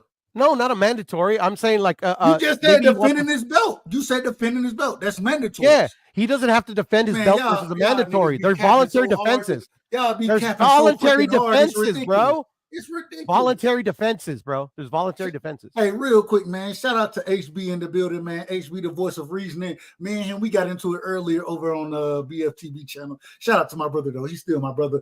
Shout out to Texas Rob, man. Generic Hill is in the building. Cool Breeze is in the building. King G, the boxologist, is in the building, man. If y'all want to jump through, man, hit the link, and BVO he'll put y'all on, man. Go ahead. I apologize. I'm gonna say this, Dub. The thing I'm so confused on, if they do fight, Abdul Wahid needs a rehydration clause. It's got to be one. That's the only thing I say. No, it doesn't. Devin was like 160 pounds, man, when he came into that fight. How much? Hey, how much did Tank weigh in going into his last fight? BVO. I can't remember offhand. Exactly. It didn't matter then, but when it's Devin, it matters. So y'all can find a way out for Tank. Now he needs a rehydration clause. We all disagreed with the rehydration clause with Ryan Garcia. I disagreed with that. You know what I'm saying? I disagreed 100% with it. And now all of a sudden it's okay though. It's okay. The Mario Barrios, that's okay. Tank gotta have, man, stop it. These niggas, if Tank is the goods that y'all are preaching out here, you know what I'm saying? And I like Tank. I think Tank can fight. I think Devin beat him.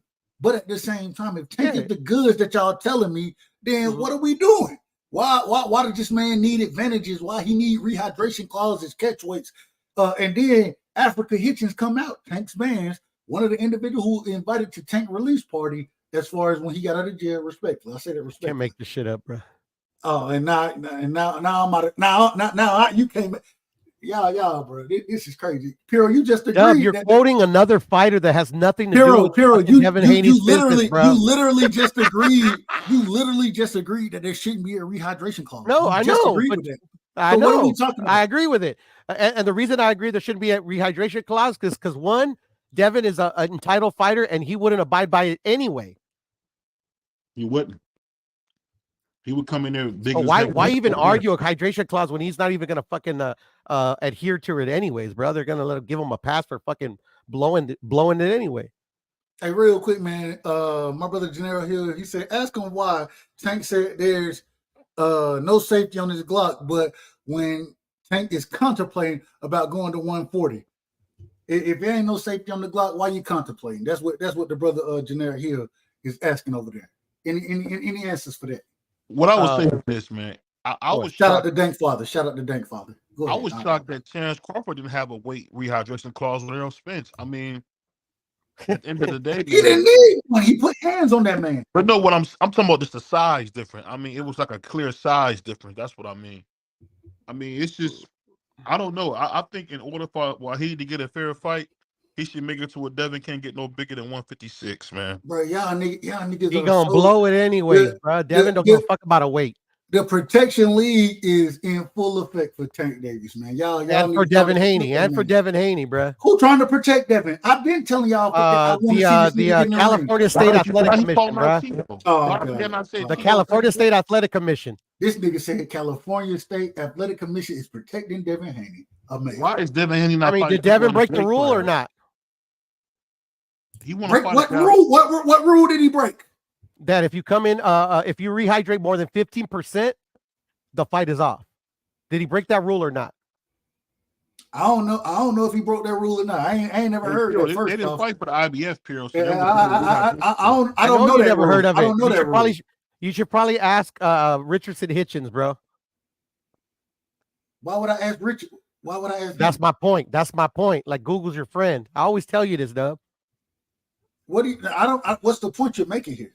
The point is, like, go to the California State Athletic Commission, go to the rules, and it's all laid out there in black and white. And then go to Twitter and go to the California State Athletic Commission's Twitter account, and they posted the weights and the percentages of the rehydrations of every fighter on that card. It's public information. And that means what? Before I go look up, just tell me what it means. Tell me what it means, bro. It means, like if I had the stipulation in front of me, so I can't give you the exact statute number, but statute blah blah blah blah states if you rehydrate, more than 50% on fight night, the fight should be canceled. And they instituted that rule to protect the fighters. You said 50%? 15.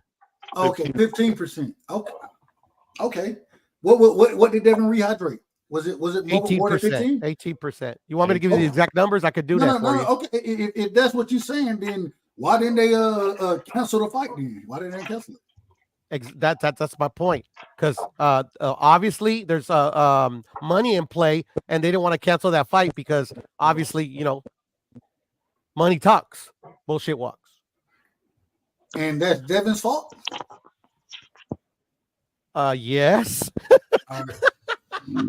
I mean, it's Devin the one that came over fucking weight, bro. Come on, bro. You can't make this shit up. Devin is not the one that came overweight or not? Why are you making excuses for Devin coming in big as hell? What are you doing? Because this is a normal practice that happens in the sport of boxing. Nobody. Let me ask this. Watch this. Breaking the rules is. Hold on. Watch this. Let me ask this question right here. Oh my God, bro. Zurdo Ramirez, when he made the quote unquote 170-pound weigh-in, what did he come? What did he fight at?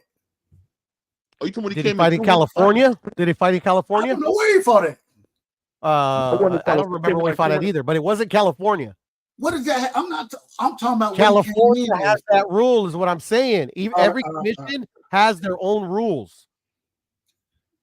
Cool, you got it, Piro. You got it. I don't know nothing about. I don't know that. And like I always tell you, hey, if I don't know, I can't speak on it. So in this situation, I don't know. Anyway, you do anyway. So speak on it. I'm not trying to speak on it if I don't know nothing about it. It is what it is. All right. HB the Boxing Voice, get in on this one, man. You got it. Hear from you, I'm man. sorry. Go ahead, H. Go ahead. Listening to the conversation, I think that while is that my brother Harrison? Yes, it is. Are you HB? Darth Vader, yes, sir. That's me. Oh man, the nigga. Hold on, man. You was arguing on BF channel earlier. Yes, sir. That's me. Oh man, I did not know that. Go ahead, Harrison. You know you my brother. You know you my brother. I did not know that at all, family. Even though you were saying some nonsense, you was the one talking about the RP and shit, right? Well, yeah, but my only thing is I'm just saying the change in approach. Like I think over the last however many years, Tank has been not fighting who we want him to fight, and so we've been saying, "Hey, look, fight him, you're a duck, fight him, you're a duck," saying all kinds of things. At this point, we're to the point where at certain points we're saying coward and fraud and other stuff, berating the brother, and we're saying, "Here, look, fight this dude that we support." And what I'm saying, all I was saying to BF was, "Hey, look, if we support this dude in Devin Haney, and we want this dude and the best in Devin Haney to get this fight, is it the best approach to approach the guy who we need to agree to it by insulting him?" Because again, like I was saying earlier, he can take the Caribbean, he can take a cruise, but if he's going to take a cruise, he's not going to take a cruise to Antarctica. He's going to take a cruise to the Caribbean.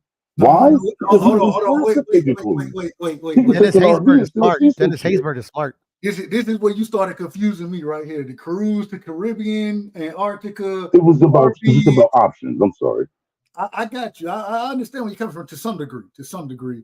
This is where I got confused in the conversation when I was like, I don't know I had no clue. Trains, planes, and automobiles is what I was getting from the shit, just to be honest.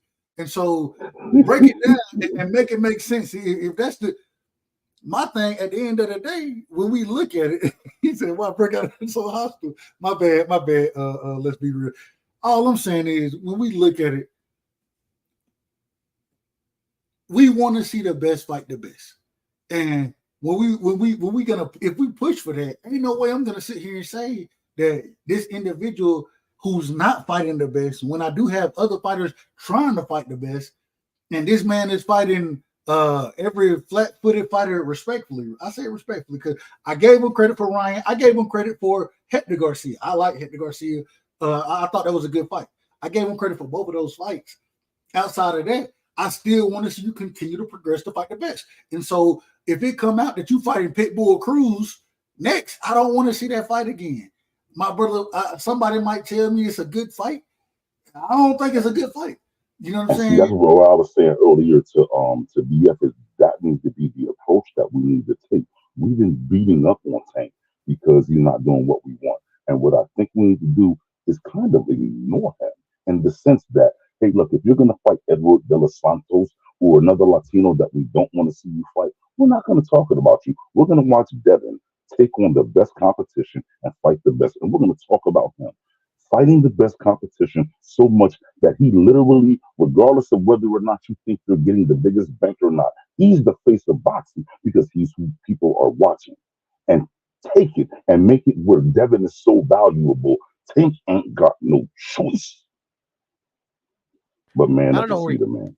Devin is not the face of boxing, man. Can you stop the Yeah, cap? he's not. Neither is Tank. I didn't say he was. I said become it. I didn't say he was. He's I not didn't say becoming the that. face I of said boxing. become He it. didn't He even ain't do. becoming it either. Hey, He didn't hey, even hey, do The 300,000. man don't have a chance. here we go. But Yeah, wait I a think he has Come a on minute. chance. now. Wait a I minute. think, Wait a I minute. think he's on the right track. I would say right track would be. Man, But Piro, But stop being anyways, a politician, man. semantic. We want the real Piro. You being a politician on here. No, I'm not being a politician. I'm not being a politician. No, I actually no, was. no, I was no. going to hey, say what I was going to say BBO is don't do that, BBO. we got to stop this we thing because like the people on the panel aren't the only fans in all of boxing. Some people do want to see certain other fights. I get that you guys want to see the fighters that you guys want to see, but like we got to stop using this we thing. Piro, like I said, I understand you've been watching MSNBC today. You on your politician stuff today. At the end of the day, brother, you my brother and I love you. But I want to hear the real Piro, the crazy Piro that tells the truth about boxing, man. And you know there ain't a chance in hell Devin Haney will ever be the face of boxing, man. Not even close.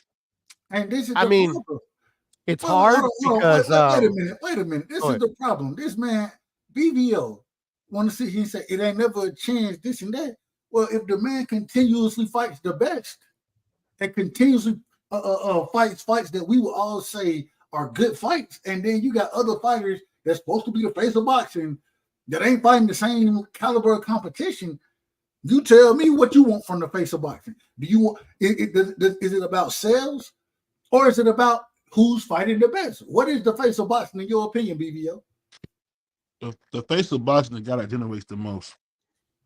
You That's heard what me it say is. that. That's it. Listen, let me finish. That's it. The thing that that I spoke about earlier.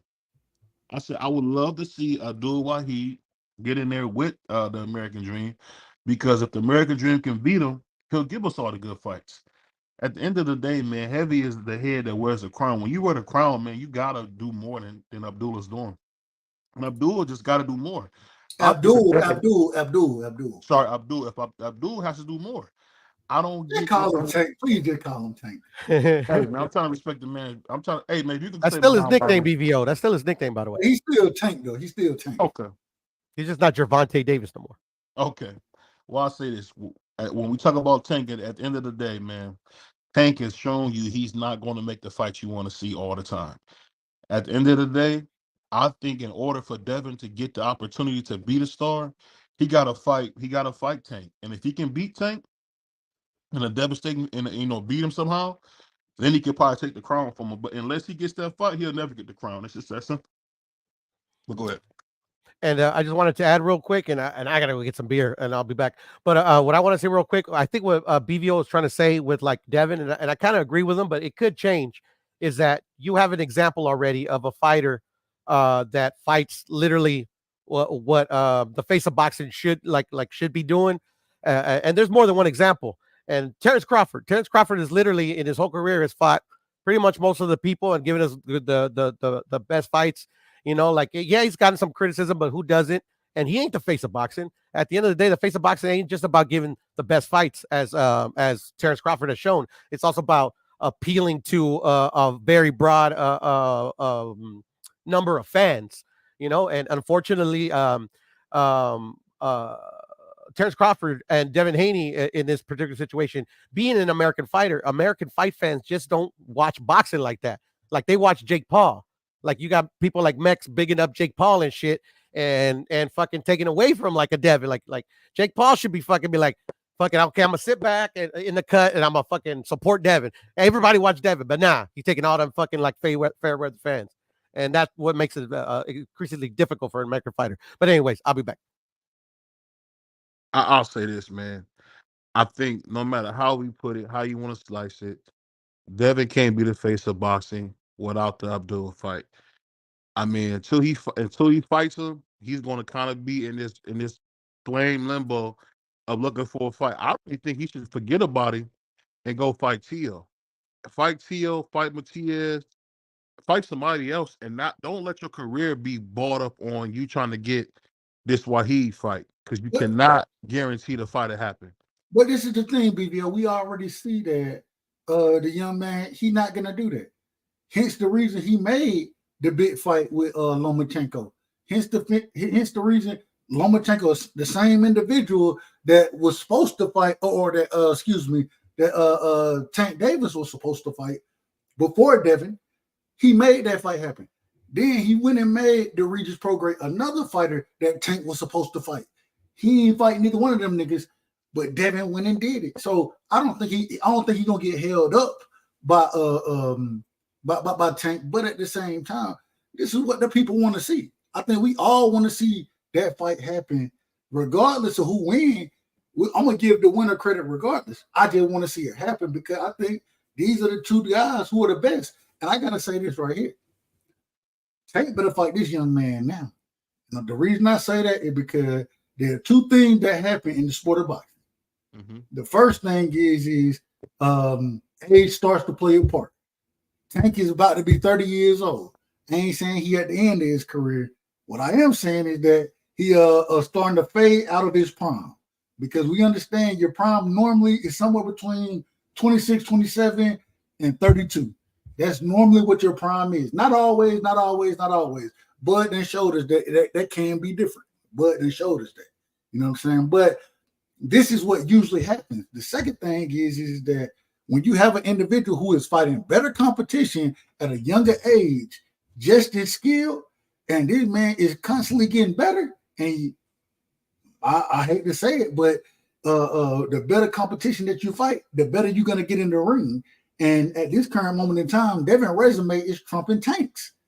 Tank need to start fighting niggas, and for him to continue to be the best, and for him to continue to progress. If he don't do it, and Devin keep going on the trajectory that he gonna fuck Tank up, bro. And when he does it, I don't want to hear no smoke from none of y'all. I don't want to hear nothing. When Devin fuck him up, like I know he gonna do, I don't want to hear none of that shit. Go ahead. I apologize, BBO. No, all I'm saying is, and I want you to make sure you put some money up, because you're talking big time. I want some money put up on this. Anybody who know me know I'm willing to put my money where my mouth is. Anybody who know me.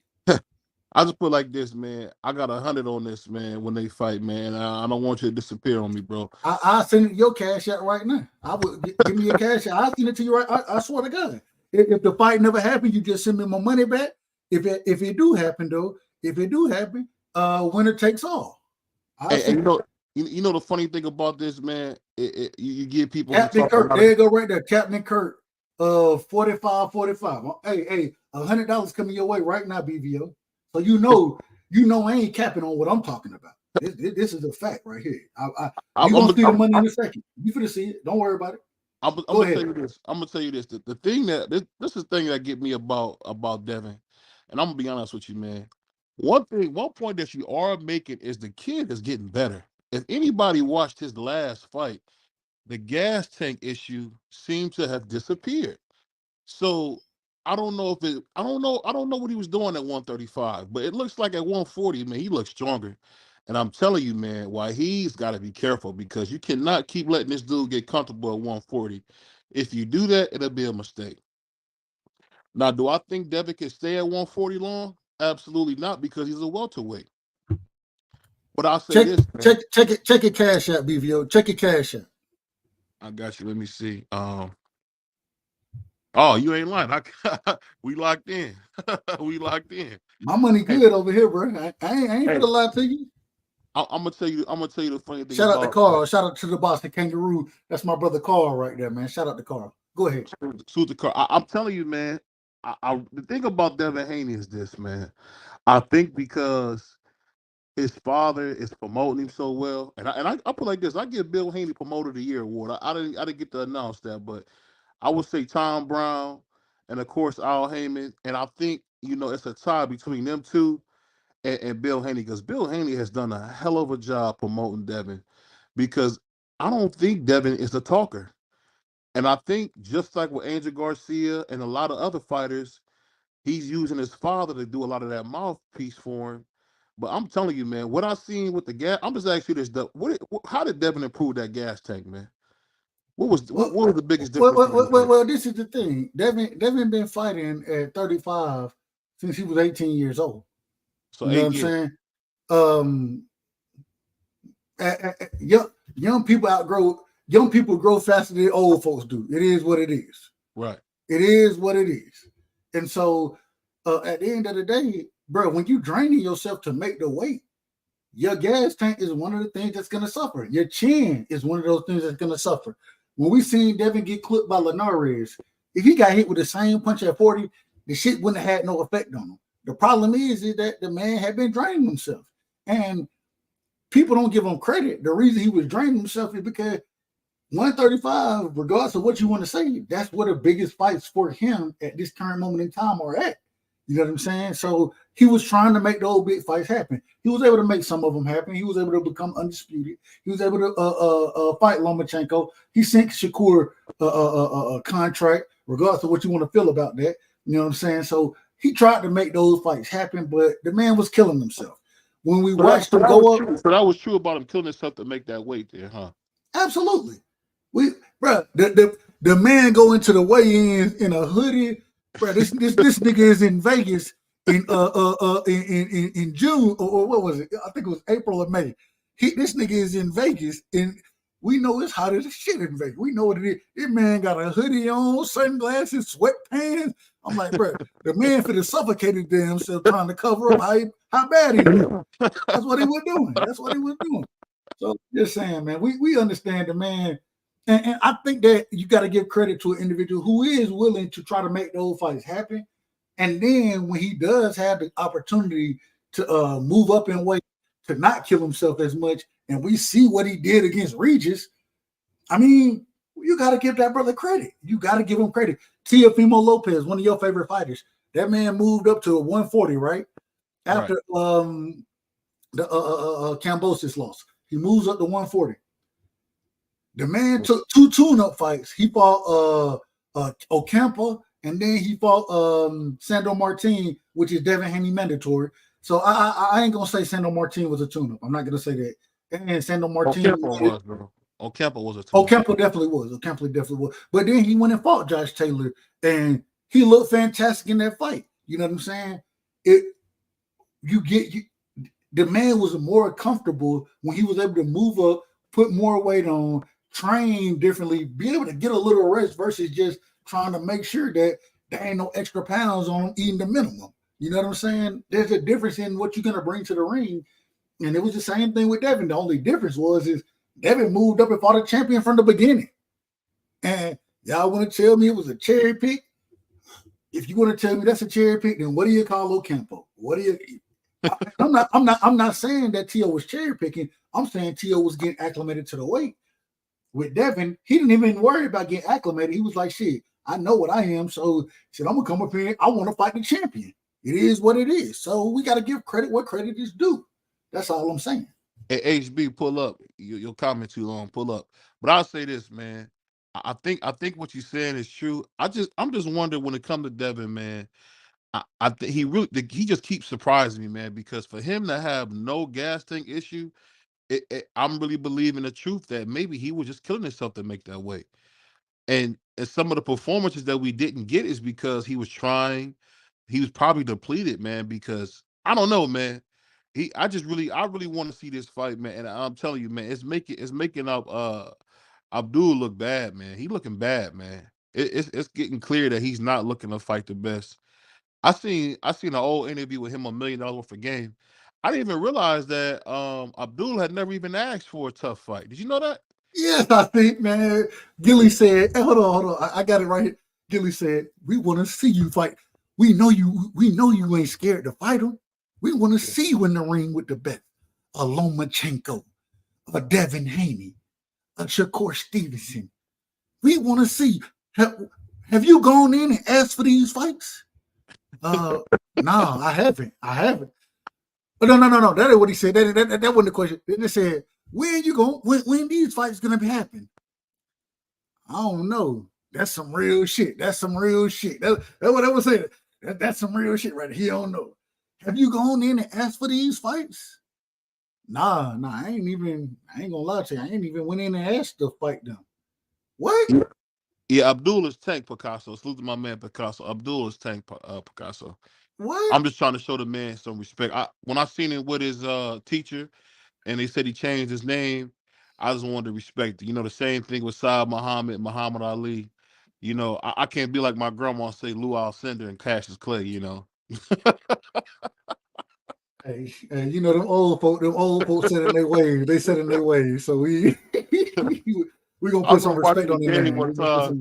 And my grandma said, "Oh, there go Lou Alcindor." I didn't know who she was talking about. And then my uncle said, "Oh, Kareem, man, you talking about Kareem?" You mean Kareem Abdul-Jabbar?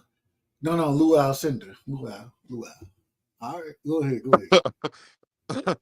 What was you saying, HB? I missed what you was saying, dog. Go ahead.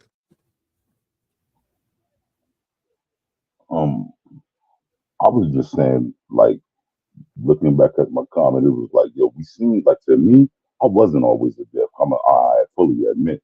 I previously was a DJ fan, a Derrick James fan.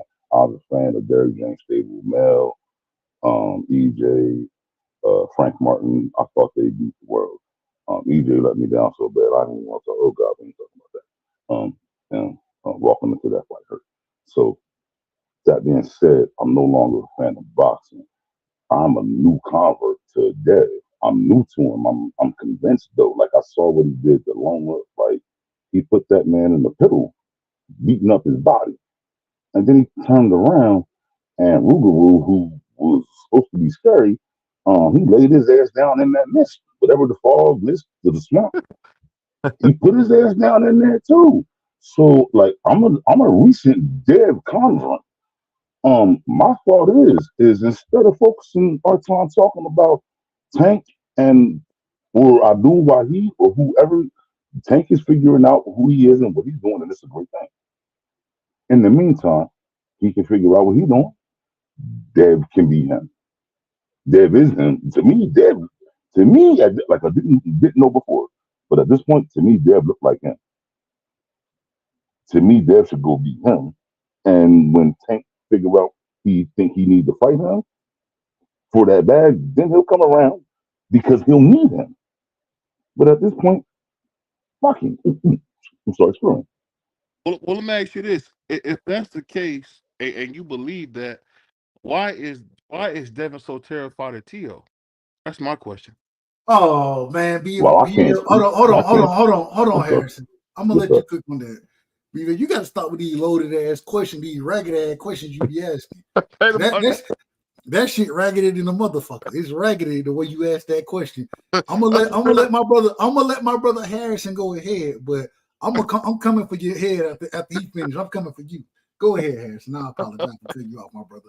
That's just a regular ass question. I really can't even come at him too hard because, like, I'm trying to figure out where he heard that from. Like, where did we understand all of a sudden that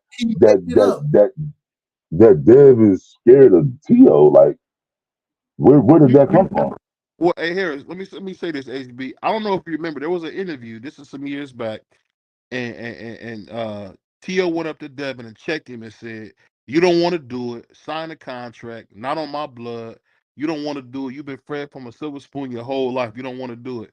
And then when they got interviewed, I think it was by Chris Maddox, Tio said, "The only reason you're even relevant is because of me."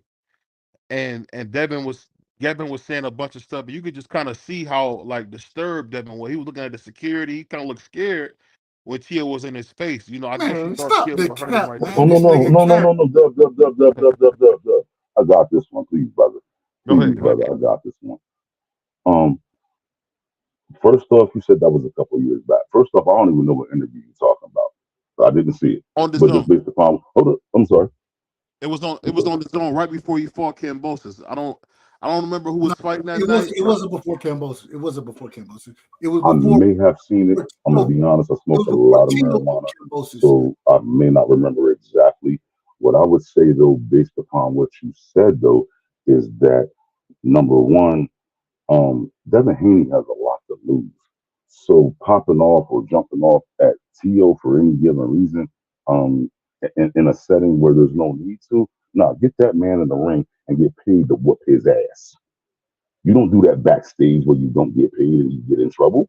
So you judging whatever happened based upon some interview related to something that happened backstage a couple of years ago don't impress me. But more than that, a couple of years ago, Devin Haney was a younger man.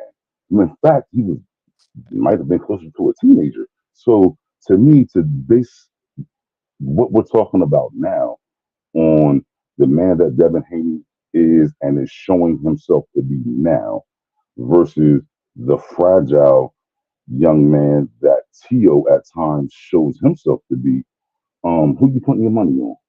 Well, like this, I will put 100 to your Dub when it comes to Tio, because when it comes to Tio, you talking about a 2-time. I'll take that bet. I'll take that bet. I'll take that bet. I'll send you the Dub right now. You put 100 on it. My money good. I'm sending you the money right now. Dub, you do not want to put money on against. I'm sending. If it happened, the bet is out. The bet is out there, BVO. The bet is out there. You can't. I'm gonna hold you to what you be talking. You be talking that good shit. And I'm gonna send the money. And this time when I send it, watch what I say when I send the money this time.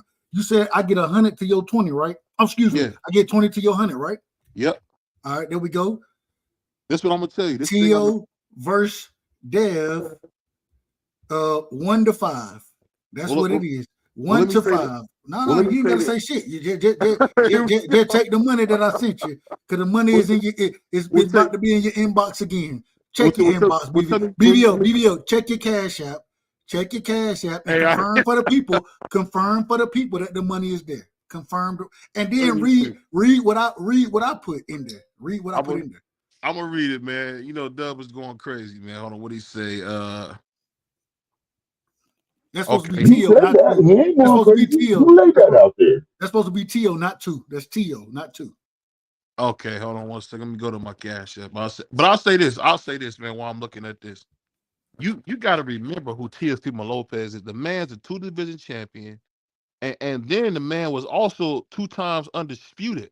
So I mean, we gotta really remember who we talking about here, man. This is one of the best fighters in boxing history, man. We gonna talk about that in a second. I want you to put "Let's Be Real," and I want my brother Piro to come back when he get a chance, when he get done getting his beer. Put "Let's Be Real" chat. Put that on the screen real quick after you read what I sent you in the Cash App. After you read that, hold on, because that brother Dub is a nut, man. I keep it a book. I keep it a book. My money. If you gonna bet me, I'm gonna bet you. What do you say? I don't see what it don't say nothing. You got the $20? Hold on one MMA second. only. Hold on 1 second.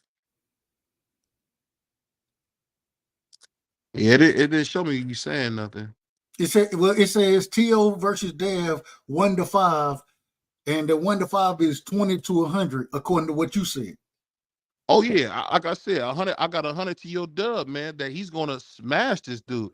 The money in the Cash App. The money in the Cash App. That's all. The money's there. I'm gonna say this though. Hold on. Say that for the people one more time. The money's there. The money is there. That's it. I'm gonna say this. You got to remember, you talking about anytime Teofimo respects somebody, he knocks him the fuck out. It don't matter who it is. If Tio got respect for you, he's gonna get in there and beat you to death. Whether it's Richard Colmay, whether it's Lomachenko, whether it's Josh Taylor. Let's not forget, Josh Taylor's a dude that beat Regis to death, and that's the guy that Tio beat. But this is the You got a problem. home cooked decision. Hold on. Come on. But this is the problem. BVO. Yeah. This is the problem. This is the problem. Go ahead. I understand what you're saying about Tio, and I don't disagree. Like I said, I picked Tio to beat Josh Taylor. The thing is if Tio got to be first, if he's fighting somebody, Tio is a counterpuncher. He's a natural counterpuncher by nature. You know what I'm saying? Sure. The problem is when he got to be first, that's where he struggles. And when he fight Devin, he got to be first. If he's not first, then Devin going to be able to utilize. Devin is the longer fighter, has the better footwork, in my opinion. You'll say that their footwork. You may even tell me Tio got better footwork. I ain't got no problem with it. What I'm saying is Devin's jab is better. And because you got the better jab, it's going to force Tio to be first. If he ain't first, then he's going to get jabbed all night. And so once he has to be first, then it allows Devin to be the counterpuncher versus Tio being what he wants to be. Josh Taylor walked right into that wheelhouse. Why? Because Josh Taylor is a come forward pressure fighter. T.O. gonna put hands on those type of dudes. You know what I'm saying? For sure. When we looked at the Sandor Martin fight, the reason Sandor Martin ain't better than T.O. That's a fact. We all know that Sandor Martin ain't even on T.O. level. He a B, possibly C plus level fighter. T.O.'s an A level fighter. The thing is he forced T.O. to be first. He was a back-footed counter puncher, and T.O. struggles with that style. And so if just me taking an objective look at it, styles make fights. We all know that. Devin's style is all wrong for T.O. It's all wrong.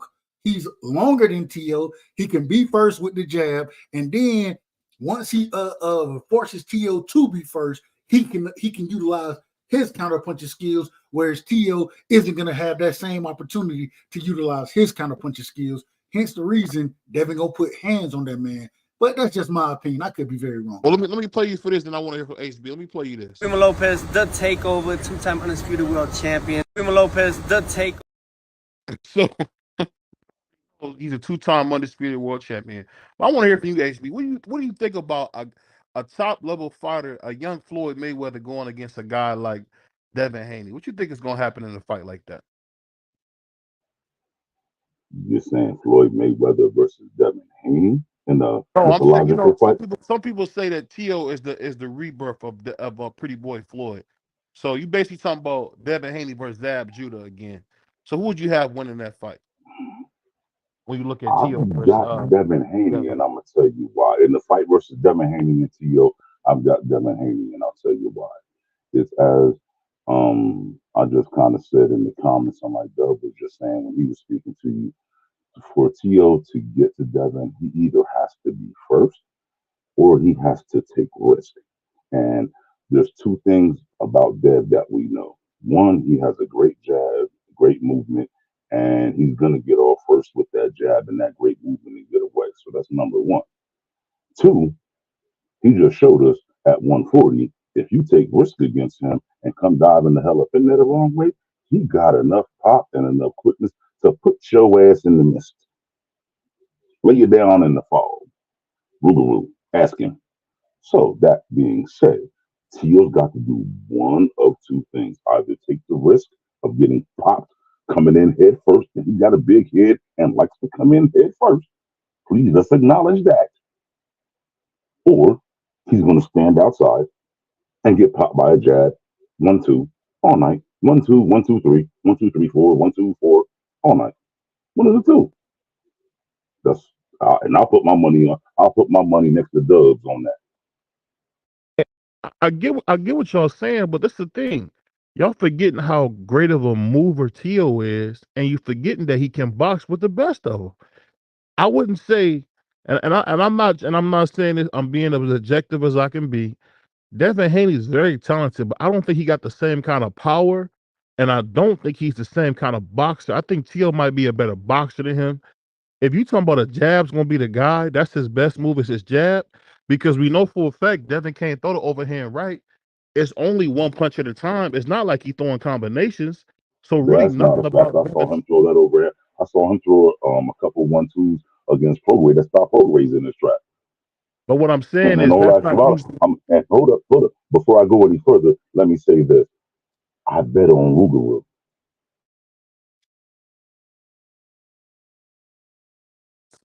But I acknowledge what I saw. He got stopped in his tracks by 1-2s from Dev, by jabs. I acknowledge what I saw. I lost my money on a parlay because of Devin Haney. And this is the thing. Overhands, I say it respectfully, overhands aren't T.O. problem. T.O. got problem with shit that comes straight down the middle. That's where he has problems. For sure. You know what I'm saying? And that's what Devin was landing. Devin, yeah, I agree with you. Devin overhand right, it ain't what it used to be. Well, he don't even throw the bitch like that no more. The reason being is because he throws shit down the middle. Roger Mayweather, shout out to the Black Mamba. I listened to Roger in Floyd Corner one time, and get what Roger he one of the things I learned from him the most. Keep running that shit down the middle. Keep running all that shit down the middle on his ass. Because it's hard to beat when shit coming down the middle Bill on you, said bro. that at some point in the corner, bro. And it was like he went out and did it like twice, and it was like, damn, Man, yeah, I lost my money. Run that shit down the middle. It ain't got to be hard. Look. All right, it may not be the hardest punch they ever had, but like Regis told you, and if you go look at Regis after the fight, shit, he ain't get knocked out, but the motherfucker will beat up. He will beat the fuck up in that fight. And why? Because Devin was running shit, and I want to talk about this in a second. Hold on. Right. But when you're running shit down the middle, it changes things. The reason is because everything that's straight is faster than overhands, and if you accurate with your straight punches, the jab, the straight right hand, bro, that shit is hard to get around. Regis said himself, it wasn't he ain't got just crazy power, but it's the shit that you don't see.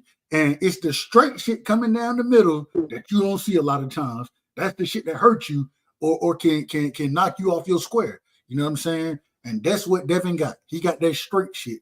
That shit coming straight down the middle. And when you got that shit coming, especially when you got to come in taking risks like T.O. was going to have to do. And then he longer than T.O. Like HB just said, Harrison, man, yeah, nah. T.O. gonna get fucked up in that fight. He's gonna get fucked up. You don't know shit about boxing. You don't know.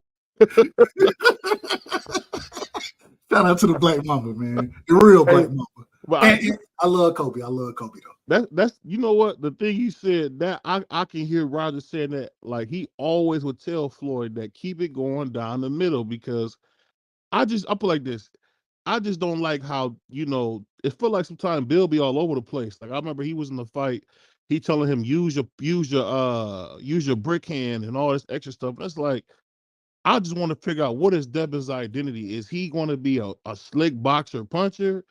What is he going to be? Is he going to be a puncher? Devin is a boxer. He's a boxer. He's a true pure boxer, right? That is able to be slick when necessary. If you find a way, and I go back and listen to Floyd and Devin talk, bro, I don't listen to this. I didn't study Devin. I didn't study this shit for a minute with him. Floyd said a long time ago, he was like, shit, you got the size, you got the length, you got the skills, you're going to be able to outbox motherfuckers. There going to be times, motherfuckers, you're going to have to fight them on the inside. It's going to be times, but the skills that you got, you're going to be able to beat the majority of motherfuckers from the outside. Easy.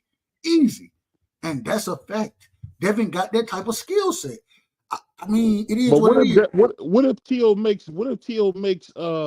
That ain't T.O.'s style of fighting. But I'm asking you, you never know. What if he makes him fight like Miguel Cotto made Floyd fight? Sometimes you gotta fight. Miguel Cotto fought that way. T.O. has never he's never been that type of that's not the style that T.O. fights. What's up, Chris? Turn your camera on, man. T.O. is a counter puncher.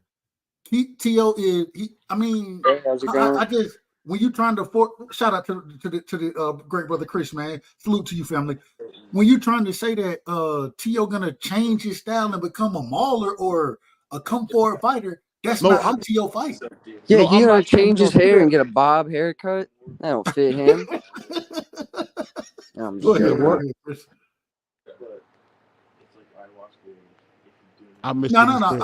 No. All I'm saying is T.O. I just don't see him changing the way that he fought, the way we've seen him fight his entire career to become a mauler or a come forward fighter, a pressure fighter against Devin. That's not T.O. game plan. That's not how he fight. But I'm asking you, wasn't he first when he fought Loma? No. Loma wasn't throwing no punches. Early in the fight, he was able to fight behind the jab, but he wasn't applying pressure to Loma. He just kept Loma from coming forward. You don't think he can do that same thing to Devin? No, he can't, because Devin is longer. Devin has a better jab, more reach, more skill. I ain't gonna say more skill. I think Devin and Loma's skill are very similar. The difference is that Devin is the longer, bigger fighter versus what Loma is, and he's gonna force T.O. to be first. And if T.O. can't be first, he's gonna just get outboxed the entire fight from the outside. Is Devin as big as T.O. or is Devin bigger than T.O.? He's bigger than T.O. So they both. I thought they both was like 5'8". Well, but T.O. got 68-inch arms and Devin got 71-inch arms. Oh, he is got the long definitely arms more like Terrence important. Crawford and Floyd. Okay, I see what you're saying. I got you. Go ahead, Chris. We want to hear from you, man. What you saying? Hey, bro? welcome. Hold on. We got to welcome the brother to the panel, man. You ain't welcome that man respectfully. Listen, Welcome, I'm into fighting, and I always have been because my dad used to bat my mom around in the kitchen, and I'm not gonna lie, he had a pretty mean right hook. He's kind of my inspiration in the ring. Every time I'm in there, I just think about don't say nothing crazy like that. how good he used to bat my mom around in the kitchen, how he used to bang her around on the pots. I don't know what that was. I don't know what that was. Yeah, we gotta be careful. That's why you gotta be careful with some of these goofies, man. I'm not trying to hear about no respect. Domestic I'm violence. not trying to hear about none of that shit, bro. None of that. No, this ain't the Charlo channel. What is he doing? Yeah, I don't know what that was. My Yeah. God. Amazing. Well, why come fuck a great conversation that we having? Why fuck that up with some? Anyways, I'm. That's what they do, man. Hey, but when you get bigger, man, that's what they do, man. But one thing I'm gonna say, Dub, I think you're not taking into account that for that first 6 or 7 rounds, Tio had to bring the fight to Loma, and he did that. No, I understand. That you're not taking. I'm sorry. No, go ahead. Well, just in response, I think that Loma. Well, Tio did. Okay.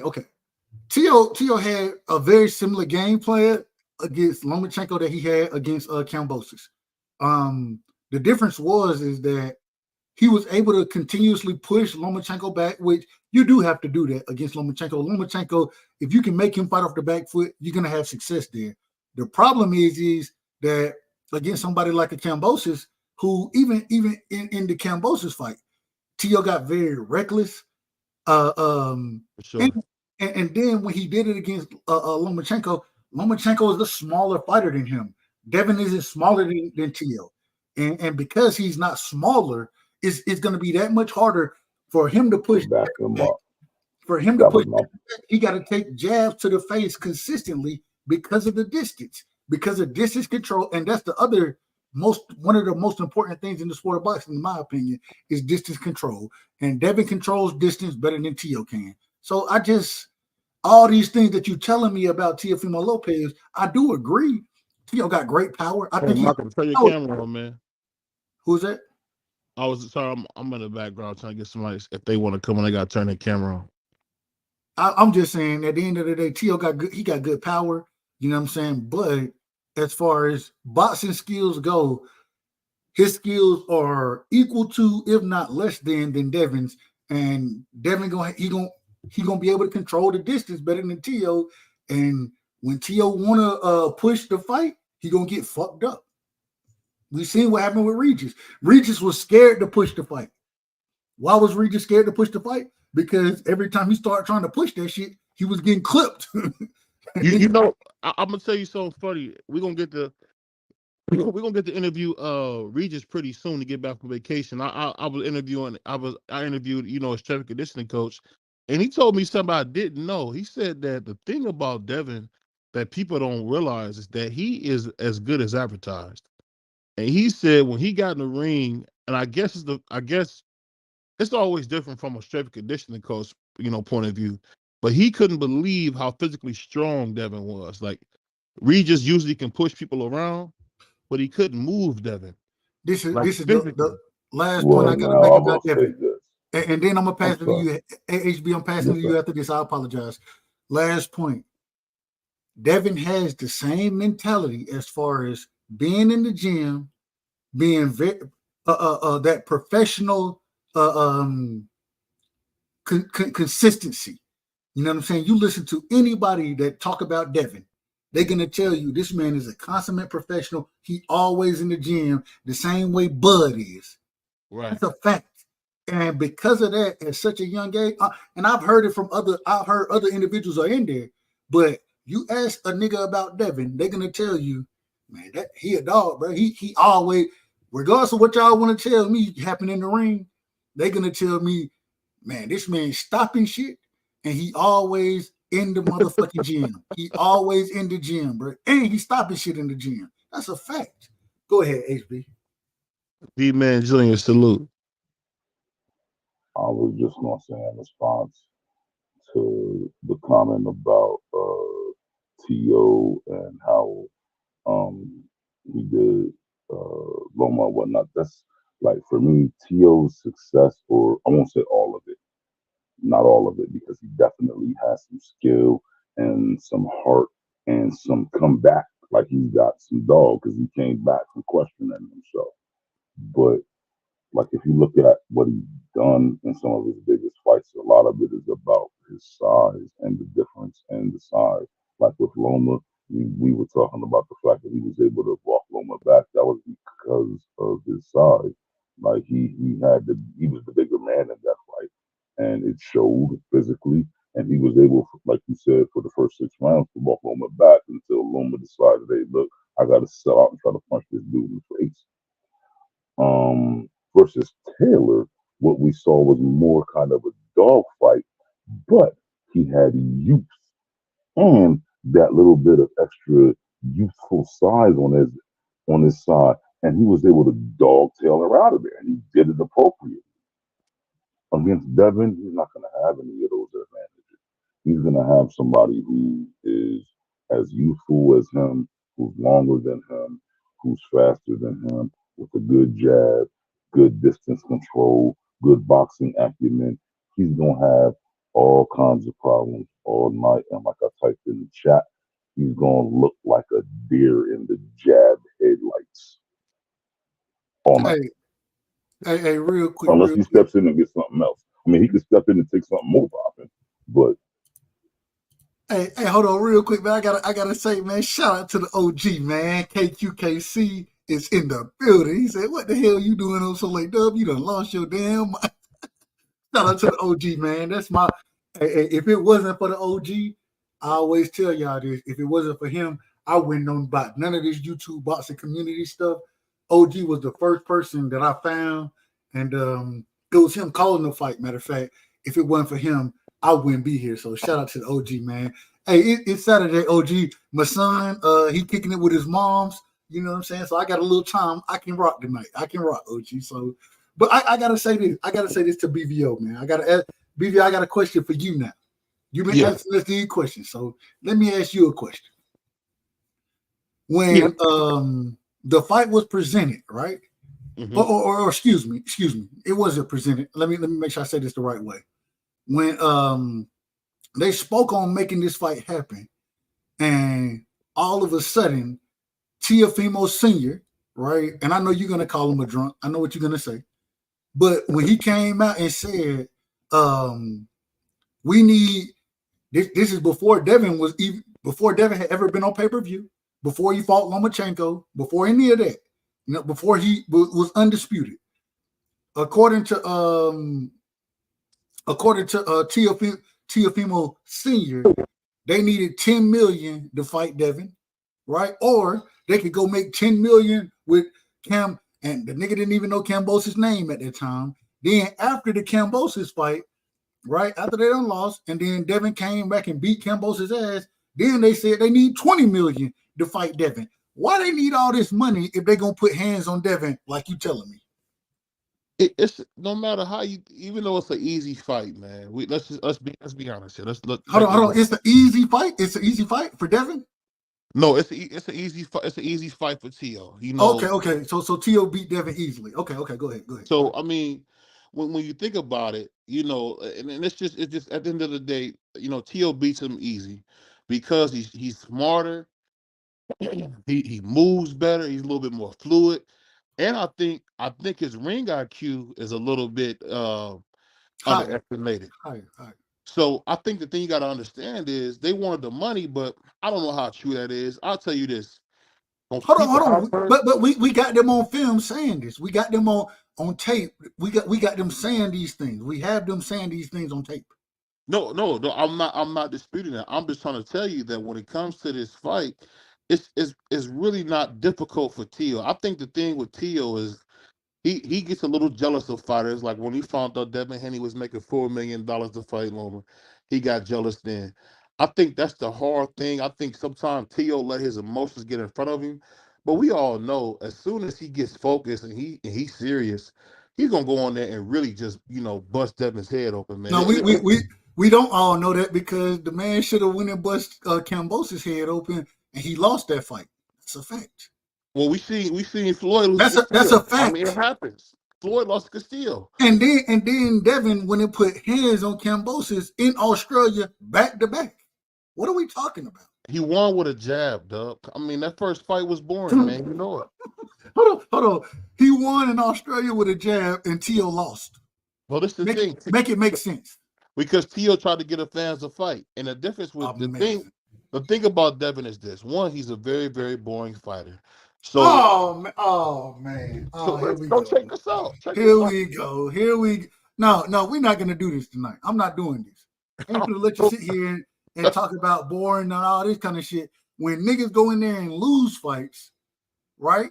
They go in there and lose fights. You don't say shit about Tio being trash when he done lost to Kambosos, but Devin is boring.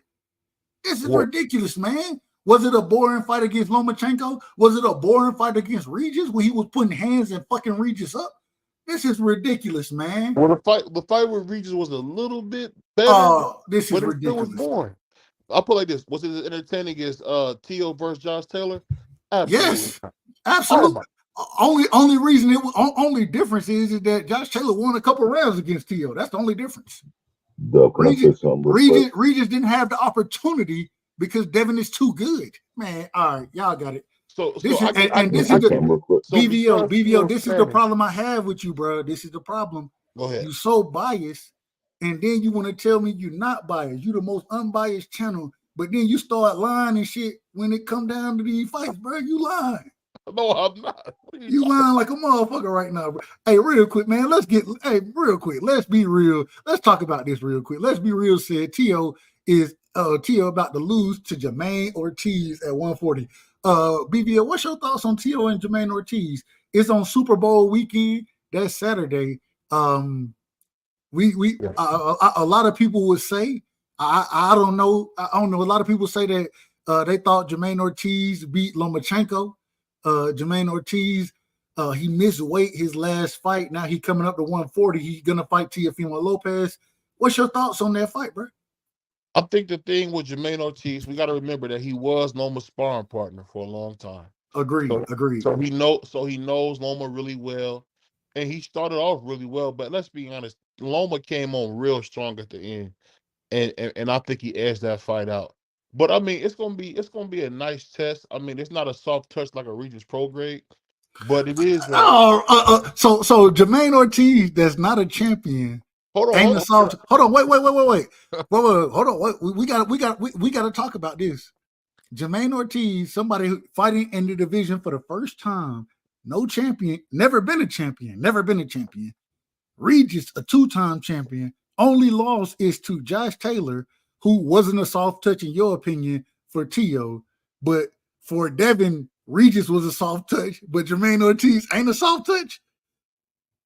Well, let me finish. Jermaine Ortiz is like a 2 or 3 year old soft touch. You can't make this shit up. He was a soft touch like 2 years ago, bro. That's what he do. He wants to attack the black man. That's what he does. They've been doing this for 400 years. Please stop making this about race, bro. Please. But listen, let me say this. You starting to piss me off with that race shit. Let me say this. At the end of the day, if you look at who takes the tough fights, when they said Matias was a big monster, whatever the case may be, guess what?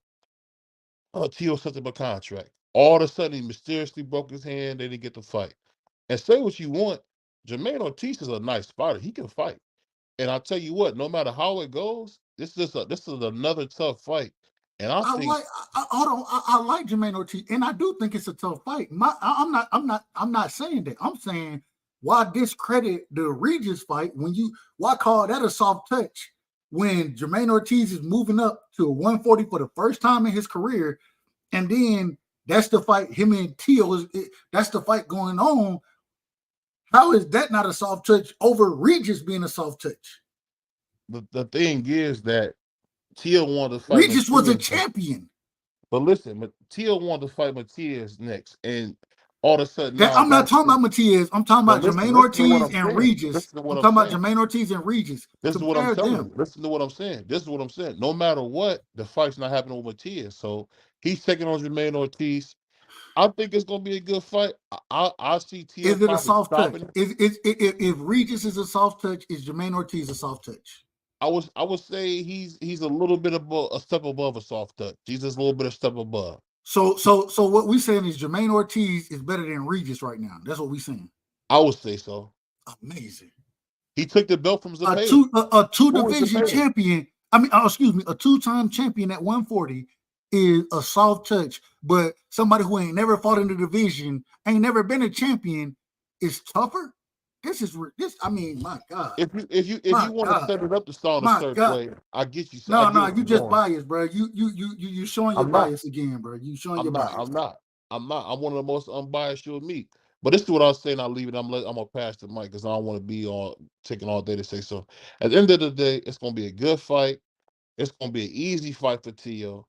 And I'll tell you what, I can't wait till we see Tio versus Matias because we know Matias is gonna have the nuts to get in there with the lineal champion at 140.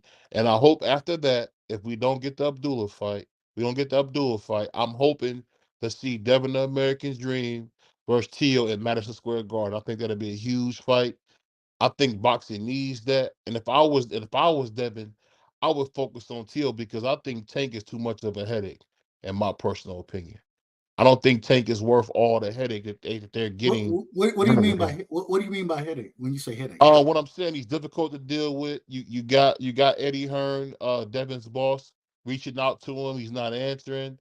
It's just there's no winning with Tank. You got Billy Haney saying I don't have Al's number and all this. Why don't you go fight somebody that you know does business with Matchroom like Top Rank and get the fights that you can get? And if you get the Tank fight, good. You don't. I think Devin's too good to do what Boo Boo did and what Jamal did and wait on somebody else. Keep doing your career and fight the guys that you can fight. Don't worry about the guy that say he don't want to fight you.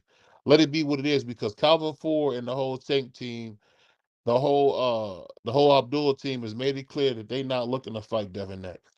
So basically what you said. More time on it.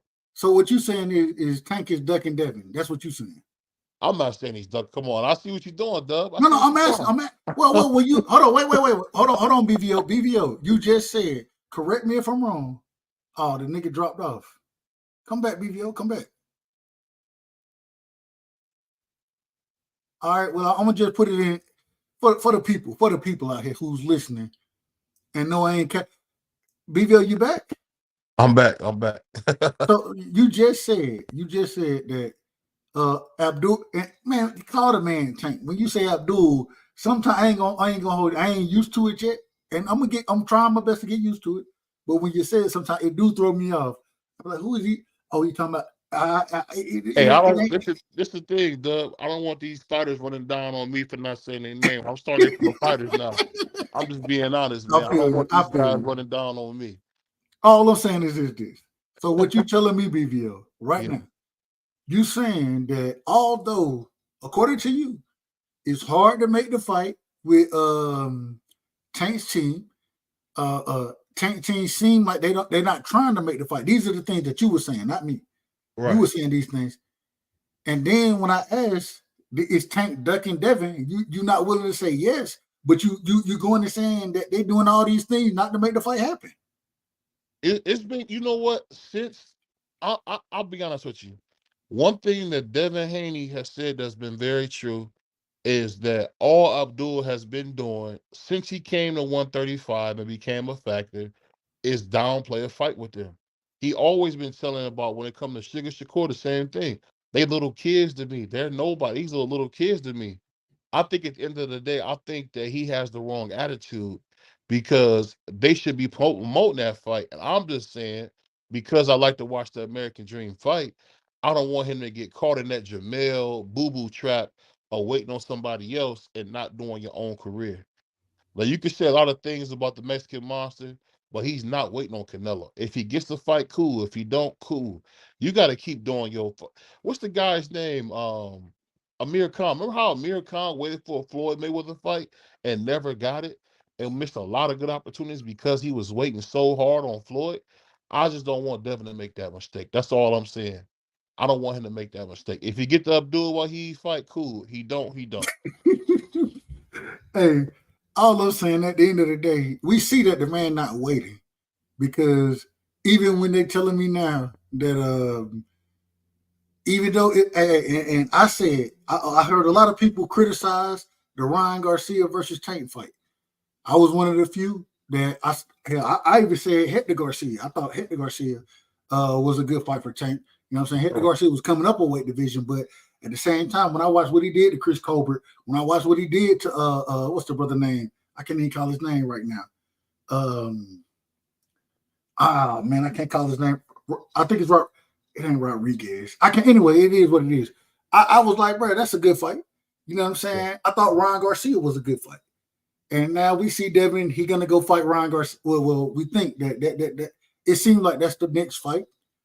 But at the same time, my thing is who is Tank fighting?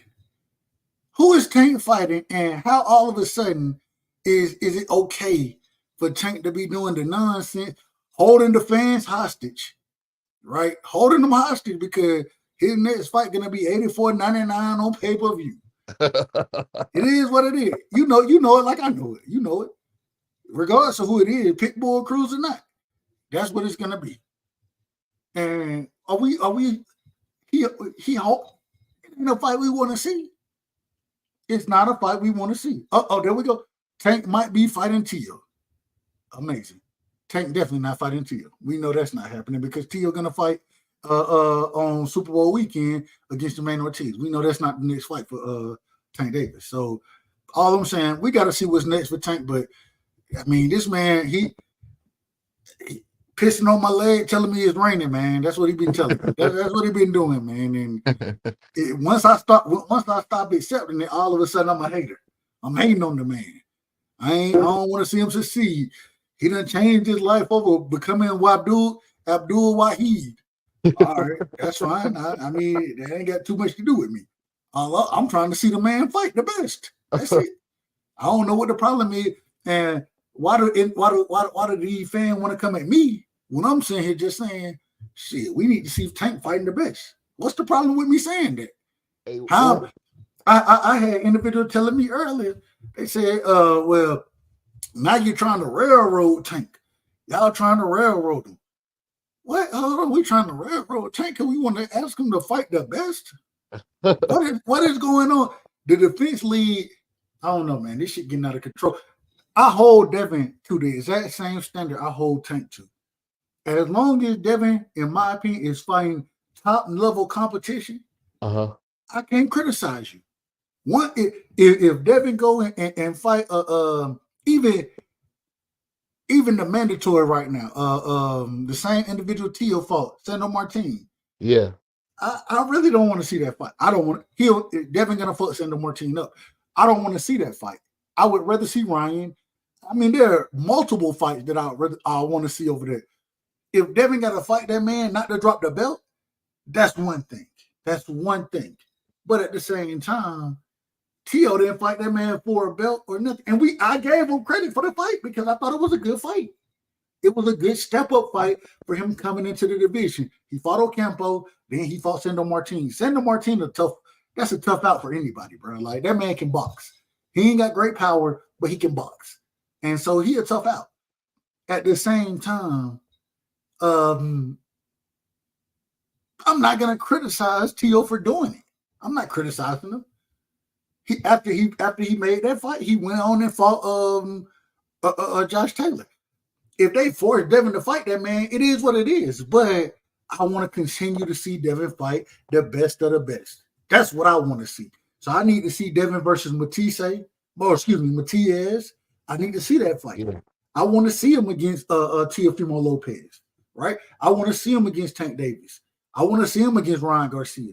I want to see him against those upper echelon guys that if whether it's status or if it's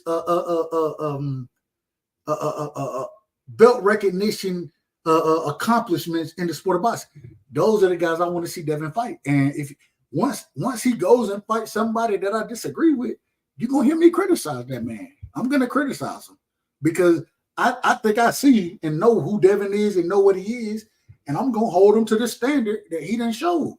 I'm gonna hold that young man to that standard. You know what? It's kind of funny because, like I was saying earlier, man, Bill, man, and Devin are I'm telling you, man, they really are doing a great job, man. It's not much more I can say. I just hope we get some big fights because I tell you what, man, I just think it's making Abdul look like he's worried. I won't say he's scared, but he's looking worried, man. Like, what's holding up the fight? It seemed like Devin will do whatever you want, and you still ain't made the fight. It's crazy to me, man. BBO, man, we gotta shut this down in a second, but real quick, man, King of Bounce just jumped into my on the channel, man. He said Tank fans deal in hypotheticals. they claim Tank can knock everybody out, but at the same time, don't want him to fight Dev, Tio, Shakur, Matias, Loma, Frank Martin. Hey, we need to see those fights from Tank. We need to see those fights. Let me ask you this, BVO. Two questions before we shut it down tonight, man. Yeah. We got to talk about the forgotten man. The forgotten man, Shakur Stevenson. Oh, the forgotten man. What do you think is next for Shakur, man? What you got on that? I think it's next for him to unify. We know all the belts are available. I think him at 140. People forget he started at 126, so he's gonna probably be at 135 for a little bit longer than people think.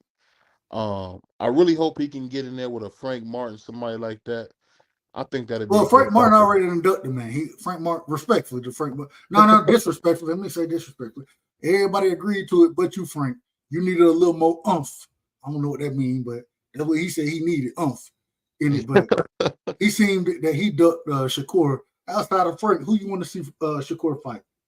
I mean, I would love to see the Puerto Rican go up against what's the guy? I would love to see him fight Abdullah Mason, somebody like that. I mean, because really, Abdullah, he and he at 135. He too young. He too young right now. I just think I'm just talking for the skill is what I'm saying. I agree with the skill, but I just right now they both on top rank. We understand how top rank gonna move these fighters. I mean, realistically, let's talk realistic fights at this current moment for Shakur. I'm not sure. It's kind of up in the air because there's really not a lot of guys at 135 for him to fight. I really hope he will move up to 140. I just don't see it right now. What about you? What you think? I agree with King of Bounce, man. I want to see Shakur and Raymond Muratalla. I think that's a good fight. Both of them fought against Nakatani.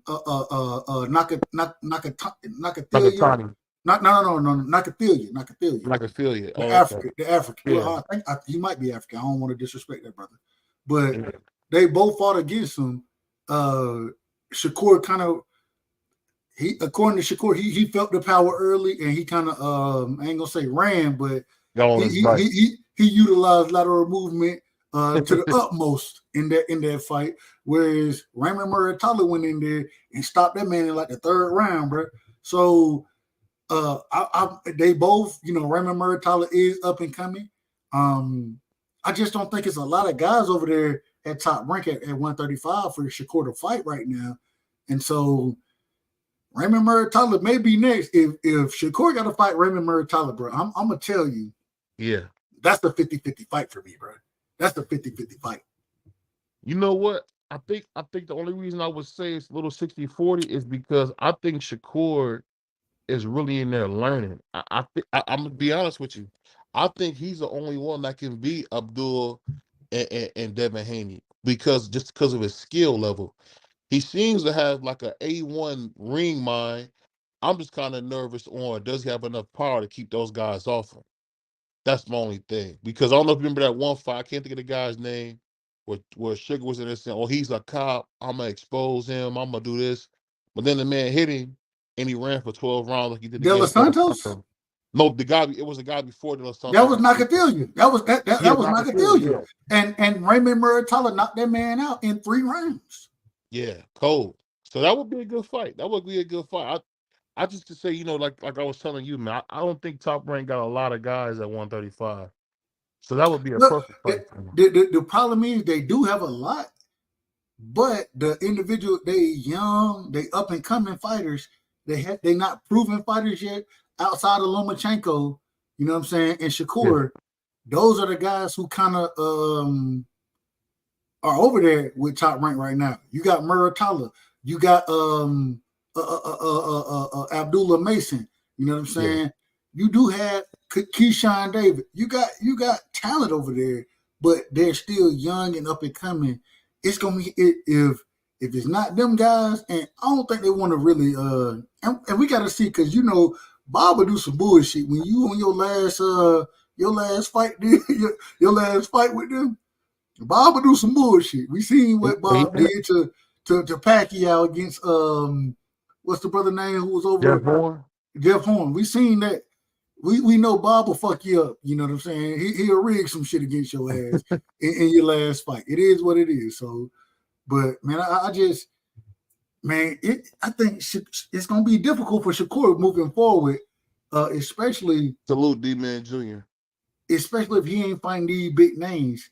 Some of the guys that he may be placed against right now after the De Los Santos fight could be a little more dangerous. It may be a little more risk than reward against some of these guys. You know what I'm saying? So hopefully we can see some of these other guys grab belts that Devin then dropped. And I want to see Lomachenko go and beat Kambosos. Maybe we'll see a Shakur and Lomachenko fight. That'll be a good fight in my opinion. But I think outside of that,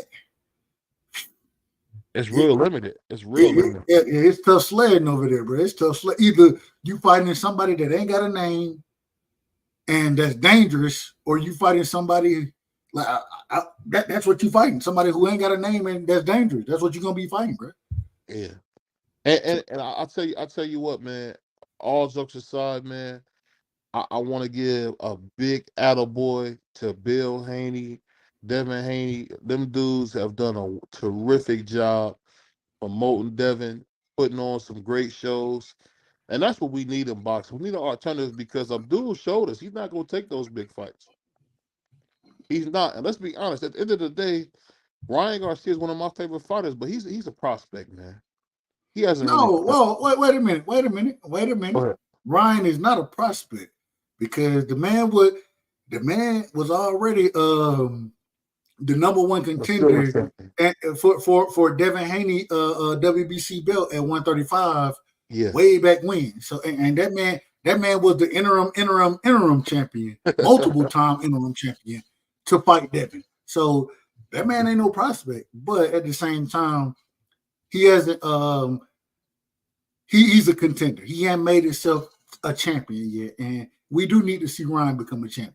We do need to see that. Hey, we need to see that yesterday, because you know what it is? It really proves the old notion to be true. You can have all the talent in the world. If you don't got the right mindset, you're in trouble, man.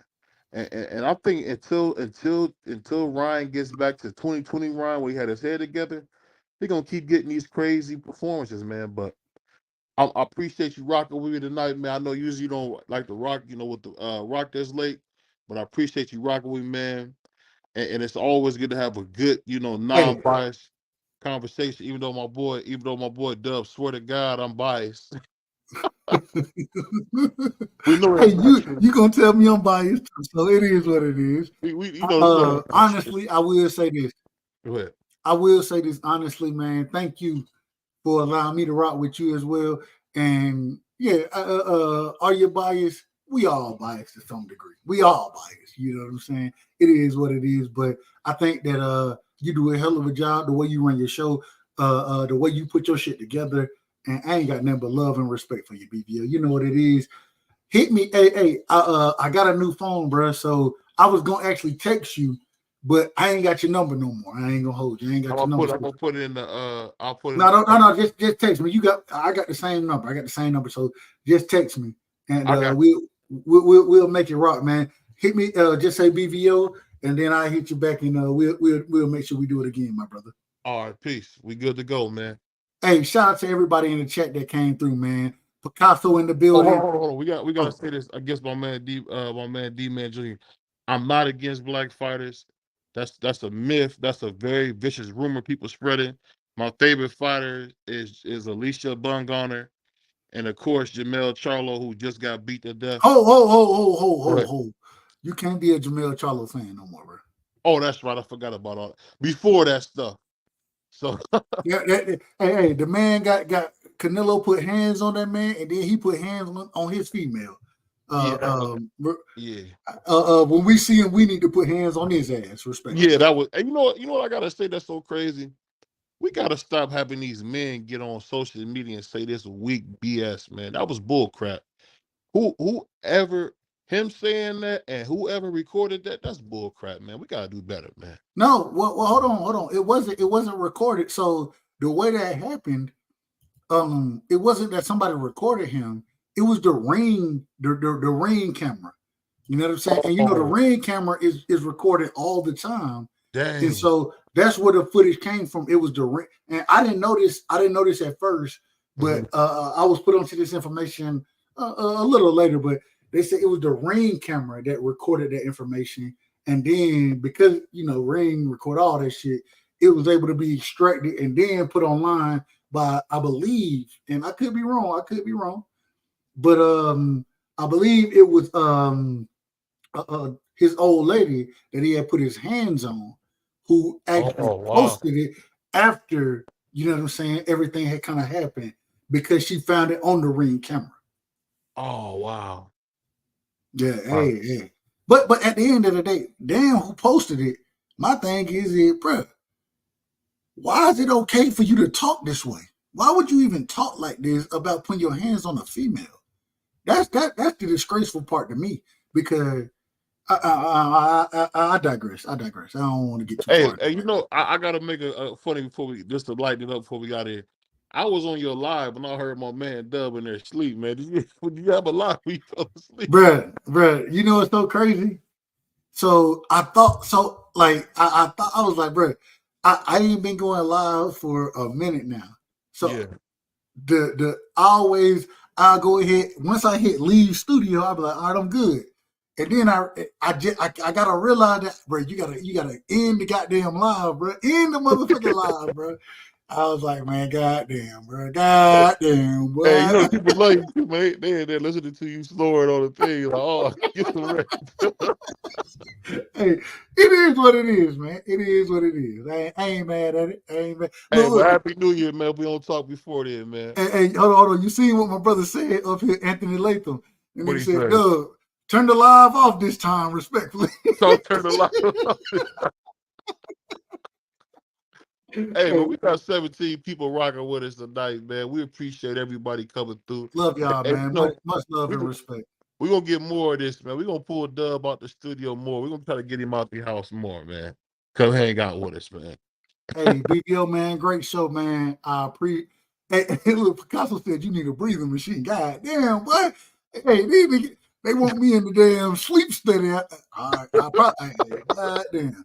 I'm out, man. Fuck y'all. Respectfully. I say that respectfully. I love you. I gotta reach my brother Cool Breeze up too as well, man. I gotta reach Cool Breeze up too. All right, there we go. Peace. Peace.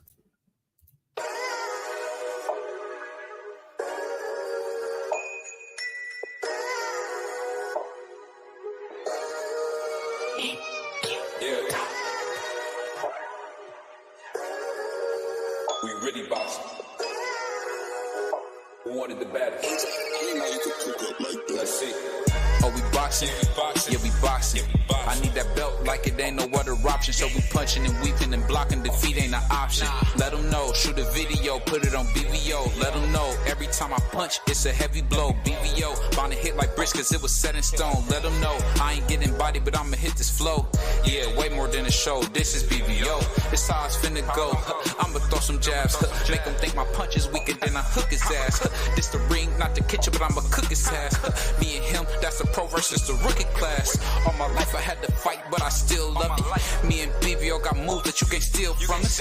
And these haters be throwing shots, but I don't feel nothing. I ain't gonna lie, shit, they alright, but we a little rougher. Step up for the title and face your rival, this ain't no little tussle. Bet I be no bird, being chicken to get your feathers ruffled. Footwork, I'm dancing around my opponent like the Cupid shuffle. Good work, bodies hit the flow, they can't move a muscle. The upside is we ain't in the streets shooting and shooting up. Catch me in the ring, sticking, moving and suited up. I know everybody can eat, but I ain't full enough. Oh, you said it's smoking some beef? I guess I'm pulling up. Oh, we boxing?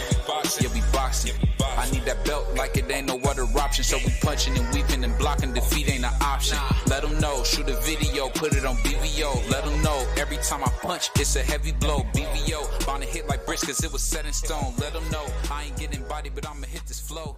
Yeah, way more than a show. This is